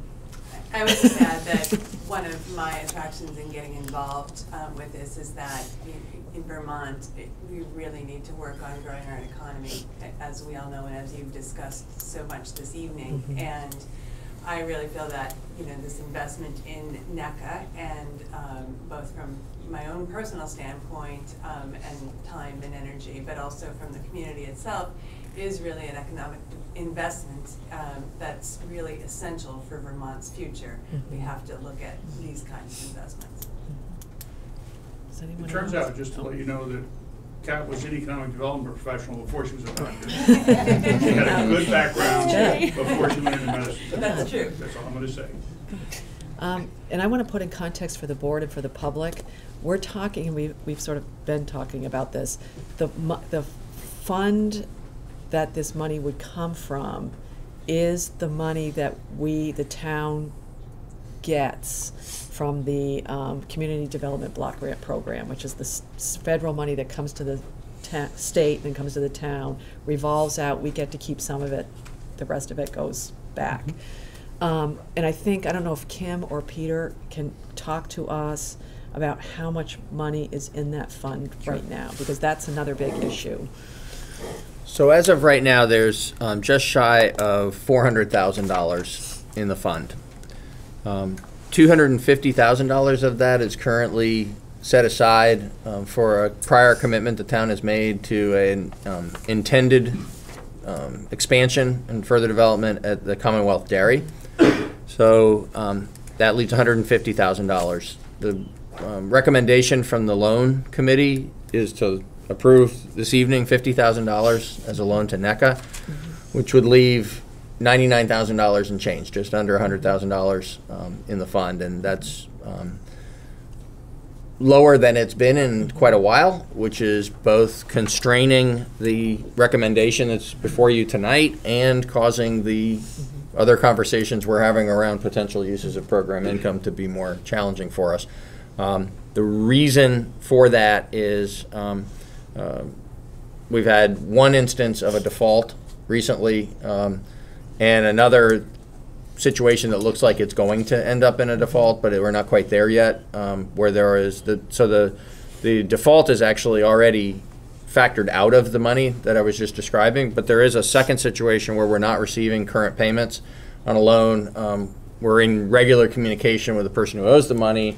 We understand the circumstances there, and it's not a person who's going to be leaving town. And yeah, in the prior instance, it actually was someone who left town under really awkward circumstances. This person is deeply invested in the community, isn't going to do that, but also may not be able to get satisfy these loans. And so there's a potential that the town that $100,000 may actually be reduced by another $67,000. Putting us in a position where, for the time being going forward, we would have very little working capital in this fund. And can you explain why the 100 will be reduced by 67? I mean, if we're not getting the money, we were expending the money, but we're not getting it back. Right. So if the $67,000 has to be reserved as money that will never come back to the fund, then it's a loss to the fund. So Right. So none of these funds are protected. They're not. No, actually, thanks for saying that. Right. We're the loaner of last resort for these circumstances. So when folks already have assembled the financial packages from their primary lenders, the banks that are supporting their operations, and they've gone out and gotten some grant funding and some other kinds of things, but still have a need for an injection of capital that's going to either, allow the purchase of some specialized equipment, or in some cases, like what's before you tonight, simply provide some operating funds that'll allow an otherwise sustainable entity to get through a rough patch and build up for the future. We provide unsecured loans that are part of investing in the community and helping small businesses to grow into larger, more viable businesses for the long term. And so there are times when we're going to make those calculated, take those calculated risks and lose. And we've got a couple of tough ones right now. The loans that, in the one case, the one that's already defaulted, there was almost no payments at all on a $70,000 loan, so we lost almost $70,000, 69 and change, I believe. And the one that is potentially going to go into default is $67,000 owing on two different loans, one in the 40s and one in the 20s. So each one of those was partially paid back, but still a substantial amount of funds owed. That's going to happen to us from time to time. Unfortunately, we're having a couple of those hits right on the heels of a really active, successful period. So this is a program where we've talked for the last couple of years about wanting to generate more interest in this fund. Bring the small and growing operations in our community in to seek funds from this loan program. We've had more success with that. We've been loaning out more money, and then we got hit with these two disappointing outcomes, and now we're in a tighter spot for the short time. And now, can I? I'll just add one thing. Just last year, I can't remember, was it 35 or 40,000 was the limit on the loans, Kim? Yeah. Before we 40,000, yeah, and we realized that we really needed to bump that up. That there were better bets and better investments and better opportunities for more job creation and more expansion of businesses. If we raise that up, and that's why it went to possibly 100, we went to 70 and possibly 100. So the money was, it was very successful. It was time and time and time again we were seeing that these investments were really making a difference and getting exactly the results we were looking for. So it's unfortunate this happened. And also, it wasn't that long ago that there was $600,000 or $700,000 in there. That's right. And the 250 that we have reserved for Commonwealth, hopefully they'll use it. Right. Because that would be a really positive economic impact, but that could be a while off too. But so it looks like we don't have any money, but it's because we keep committing it to projects that are having a really positive effect. That's a really good point. In fact, the largest single chunk of what has gone out in the last couple of years was a loan to GS Precision. Yeah. And GS Precision, of course, has done their large investment there in their capital. And they've added a bunch of jobs, dozens of jobs. They're very viable operation, and they're paying on time, and that money's going to come back into the fund and be able to be loaned out again, but it's going to take a while for that process to occur. Loan, was it maybe the Commonwealth that was paid off? In Commonwealth has paid off their prior loan. Right. Yeah. But it just shows you how vulnerable we are in that. Well, yeah, we don't get anything. We're the last ones to collect. When somebody skips out, that's it. We have no recourse. So that the only thing that I'm a little bit concerned about, Jeff, is that you were asking for 100,000, and now you're asking for 50 only because of the recommendation from the committee. Is that going to be enough? Is that, or is it just, is that enough of a stopgap to get you through? Good question, John. We have three sources that we're looking at to supplement our working capital funds. One is to increase our line of credit with Brattleboro Savings, one which has been done. They voted that. We're almost ready to close that. This grant, and then there's another revolving loan fund to service the Connecticut River Valley that will approach. We were not doing that until we knew what happened here. If this had come at the amount that we had informed might be likely, we would not probably have gone to another loan fund. But yeah. And I'm cautious about even that other one, but my cash flow projections suggest that at some point this year we just simply have to have more reserves to make sure that we get through some critical months. Yeah. So the answer is yes, I think we can do it, but we are gonna go somewhere else. Yeah, that kind of worries me a little bit when you're having money for, not capital, but for just daily, the daily running of the business. And instead of investing it into something, it's, you're just, it's kind of, you're using it to payroll and. Well, so a little bit different. Really, this is it's largely a revenue timing issue. I didn't bring all the cash flow sheets. We shared them with the committee. But in particular, in this year, for instance, because of the way our program works, we're effectively a school. So we're busy from September to June. We have a small program in the summer. But of our main program, that is our professional training program, we get about 2/3 of the revenue from that program in the 4 months of the first part of the year. That is from September to December, because there's deposits and other kinds of things. So we only get 1/3 of the revenue between January and June when that program finishes, and then of course nothing from that over the summer. So the challenge we run into is that our, as you know as well as anyone, our fixed costs don't back off. Right. So with the addition of the building, we've increased, unfortunately, our fixed cost base. So I have to be prepared to meet that through the slow summer, and then frankly, August is a very difficult month for us. There's not a lot of revenue. Right. So the next thing to say is there are people right now thinking hard about what to do in those downtimes. That is, we built a strategy that says we now need to fill the building in the times that are not full with new programming. Yeah. We're doing that right now. So I'm hoping that I won't need to borrow. We won't need to borrow, use all this capital, but I'd rather have it available than arrive at August and say, oops. Yeah. So. And the other problem is, the little stickler is that we can't forget what happened in the summer. That is right. So I mean, it's like, wow, that was. So we think we've got a good plan. We think we've got people doing it. We've got a great board behind us. Oh, we've got great community support. It's how we've raised more money than we've ever raised before for operating funds. That's good. But we also know we need to earn this. We need to teach people circus. That's what we do. We're a school. We need students in the, I wouldn't say in the seats, but they're not. They're on the trapezes and the trampoline and other places. Which reminds me, registration is still open for the winter term. Oh, yeah, I'm like a gazelle. So what? We teach anybody, right? You can, all right, sign me up.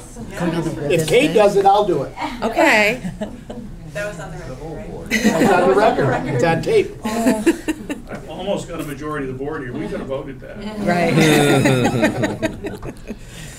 Well, we were at least just come and visit. You should at least come and visit and see the building and watch people and stuff. So You've seen it, right? Oh, yeah, I've seen it. Yep. I think we were all here when this sort of crisis occurred, sort of broke the news right here in the meeting. And personally, I was at the triumphant meeting where it all came together and the announcement was made. On the 20th. Yes, yeah. So that was great to see, because I know that a lot of people don't really think about the place that NECCA has and in the sort of the history of this sort of isolated world, but they really are the premier, as you said.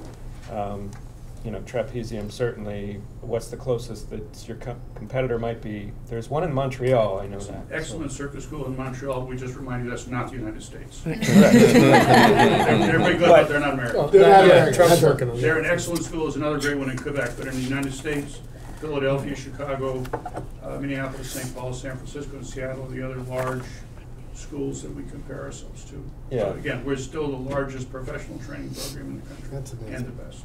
And it generates a lot of excitement for Brattleboro. It does. It's the kind of pieces of the puzzle, the economic puzzle, that I think is really important for Brattleboro to. As Pat said, this is what makes this an attractive place for younger professionals and adults to come to. Yeah. In addition, we simply have people who come to us from all over the country and around the world, because we are unique. Yeah. And so this is the place you come to learn stuff. So I think there's that balance. Oh, yeah. I'm really excited about it. God, I think of it's course, great. we have bad timing with what's just happened to us, but we have to take that risk to see that gain come to us. Yeah. I think it's Anybody else on the board have comments? Just Jeff mentioned the expansion of the programming. I think that was probably the strongest part of the presentation to me, was the commitment to expand and to really focus on the programming and focus on the sustainability of the business itself. And, there's really clearly a very strong commitment to that and some pretty good ideas. Does anyone, before John makes his motion, which he took a deep Oh, breath. no, I'm not going to make it. Oh, you went. I just No. want to ask if there's anyone in the public that has any questions or comments about NECCA's application for a small business loan. I mean, you do know a motion can be made and then the I public know, can speak. but I just wanted, we can, but I know. Well, you always you might yell make at me like you might get an idea of a different motion when you hear from someone. Okay. Okay, I'll make a motion. There you go.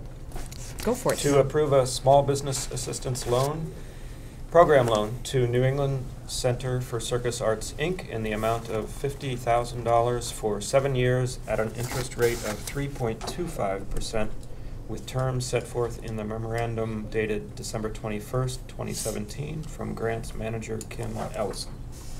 We have a motion to approve a small business assistance program loan to the New England Center for Circus Arts.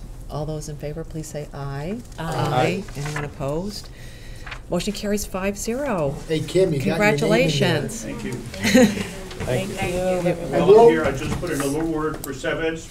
Oh, yeah. Go for it, Jeff. Go for it, Jeff. I'm just saying. You can split, Wow. split your money. What did you pay him? I'm proud of what they're doing. No, It's really great. Can I ask So one remember, question? when Kate signs up, I'm signing up. Okay. All right. And we have to be in the Watch same for class. that name coming through. We Okay. have to be in the same class. Oh, I need to And fly. not the tumbling. No, Yeah. no, no. Fly. I will Flying. fly. I didn't- Tumbling is not. No? There's open flying trapeze, 1:30 every Saturday. Oh. No, you don't have to know anything. Exactly. There's people there to catch you. John, we In can fact, do the it. less you know, Let's the do better. it. Yes. We're gonna do it. Yes. Unless you get hurt. Kate and I are gonna Seriously. do it. We'll do Okay. it. Excellent. We get a discount? Yeah, 2-person discount. Can I ask you a question before we go on to the next thing? The 40,000 that the town is giving in a program income for Tri-Park, is that already subtracted from that 400? Yes, Okay. yes. Okay.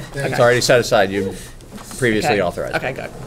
The, Just didn't want to the, freak out about that. the money, the balances we were talking about are parallel to the way we talk about unassigned fund balance. So our fund balance is larger than our unassigned fund balance. Right. But there's various pieces that have been allocated to different purposes and are reserved for those purposes.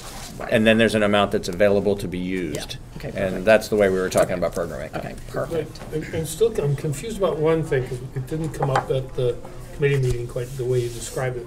The 99,000 that we have left. Yes. If the 62,000 or whatever needs to be secured with, Right, there's a word for it. reserved. Reserved, yeah. Yep. But the 62 is gone. Right. And there's 99 in the bank. Right. So that's a good point, and if John were here, I'd ask him to Yeah. explain it.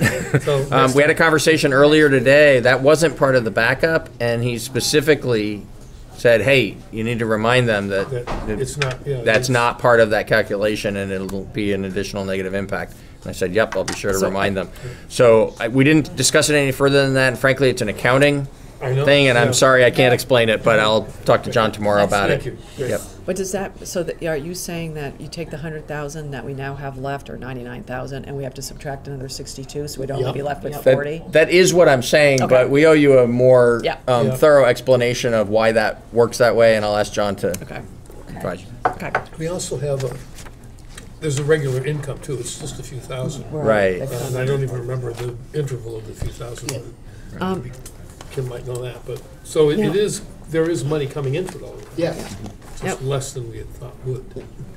Because we're kind of still talking about the small business assistance program, and we still have Adam here, and I don't want him to stay forever, because it sort of factors into the whole Sevitz Oh, are we thing. gonna put the police department off?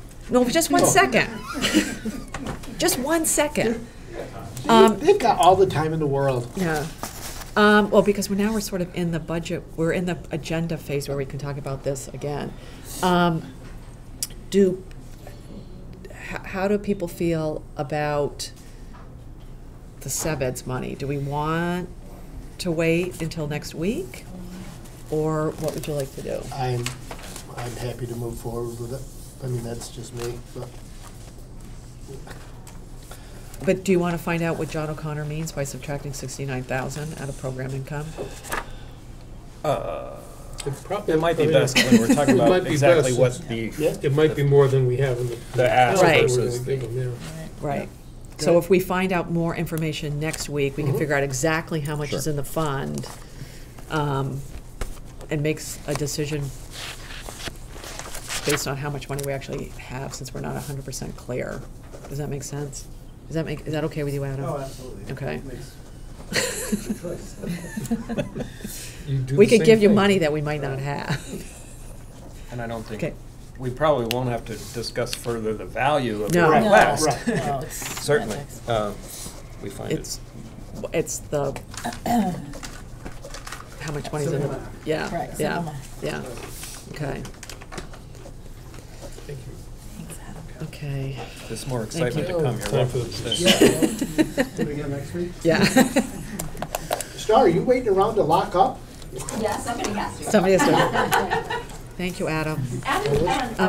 Let's go on. You would not. All right.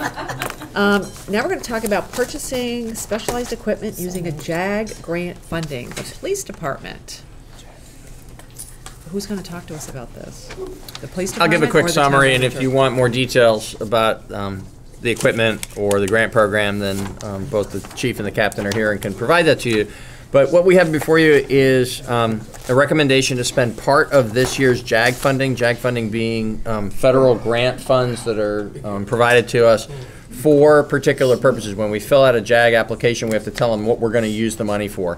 In this instance, it's for changing out some of the protective equipment that the police department wears, so that the vests that provide the ballistic protection to the police officers will also be able to carry some of the equipment. Officers carry a lot of equipment, and currently it's all around their waists on very heavy belts. And so this is a better practice that police departments are putting into use around the country, where it spreads out that weight in a way that is better orthopedically for the police officers, and should both be good for their health and effectiveness out in the field, as well as in the long run reduce workers' comp related expenses, at least in the industry. I don't know particularly of incidents we've had here locally related to that weight on the belt, but it's just a better practice to do it this way. So we put in for this grant, we received it. There's approximately $11,500 worth of equipment that is recommended to be purchased, some of it in the clothing and some of it in the actual physical equipment, from two separate vendors as set forth in the backup based on a bidding process that we've conducted. And it leaves a balance of approximately $8,000 that will be spent for purchases such as providing the same kind of equipment to newly hired officers, and otherwise supplementing for this type of equipment for the department. Does anyone on the board have any questions? Seems reasonable. Now, my one question was, can these vests be fitted with body cameras? Yes, they can. Okay. 'Cause why buy something that you can't use into the future? Right. Yeah, the department is still looking at body cameras, and we'll be addressing that together with you in months ahead. This change in the style of the ballistic vest that's being worn will accommodate the body cameras. Kay, did you come up with that all by yourself? I did. You did? I did. No prompting from anybody? No. All right, we'll give it to She you. pays attention. All I right. do. I pay good attention. Does anyone in the public have any questions about the JAG grant? All right. Somebody want to make a motion? I'll move to award bids to purchase components of a ballistic vest containment system as follows. To Guardian Uniform of Springfield, Massachusetts, in the amount of $9,987.50 for the uniform component, and to Jurek Brothers of Greenfield, Massachusetts, in the amount of $1,540 for the equipment portion. Brandy has made a motion to award bids to purchase components of a ballistic vest containment system. All those in favor, please say aye. Aye. Anyone opposed? Motion carries 5-0. Thank you. Thanks for staying so late. It's been later. Yeah, it's true. Now we have some committee appointments. We have 3 committees to make appointments to. 2 of them have competition, the other doesn't. The first one is the Citizen Police Communications Committee. We have 2 people who have applied. What we do is we make nominations, and then we go around and vote until somebody has the most votes. So does anyone like to make any nominations for the Citizen Police Communications Committee? I'll nominate Liliana Vandertine. And I'll nominate Terrence D. Martin. Okay, we have 2 nominations, Terrence Martin and Liliana Vandertine. Are there any more nominations for this Citizens Police Communications Committee?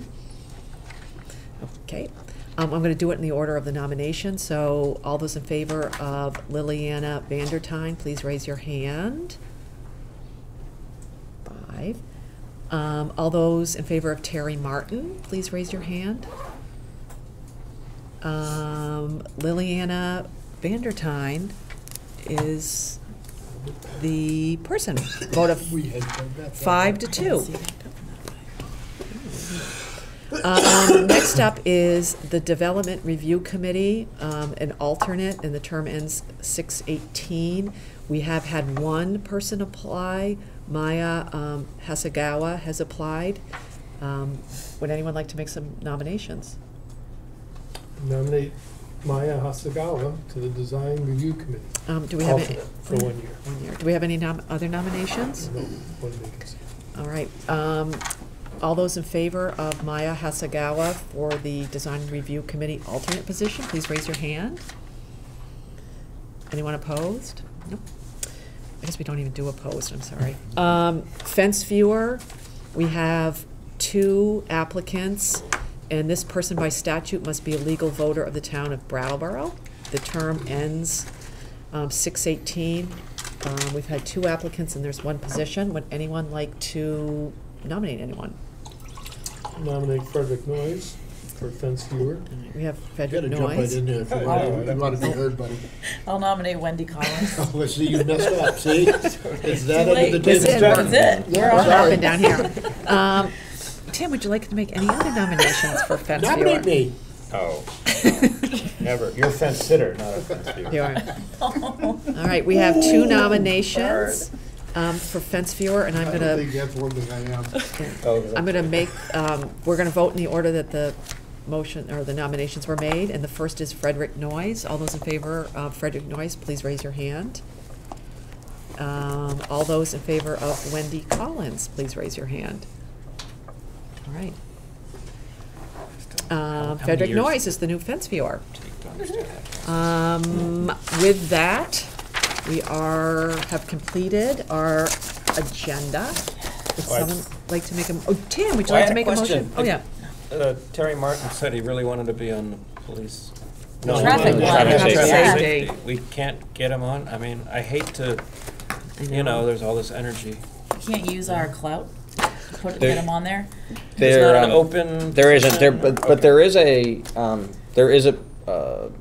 citizen seat on that. It comes open occasionally, and then there's also a seat that's appointed by the Chamber of Commerce and one that's appointed by the school district. So when the open citizen seat becomes open again, he would be welcome to apply like anybody else. But right now it's not. All right. I'll let him know. Try, Terry. Yeah. Motion to adjourn? We have a motion to adjourn. All those in favor, please say aye. Aye. Anyone opposed? All right, thank you, everybody, and thanks to Star for Oh, accommodating what a lovely us. room. Thank you for Yeah. coming. And for BCTV for coming all the way over here.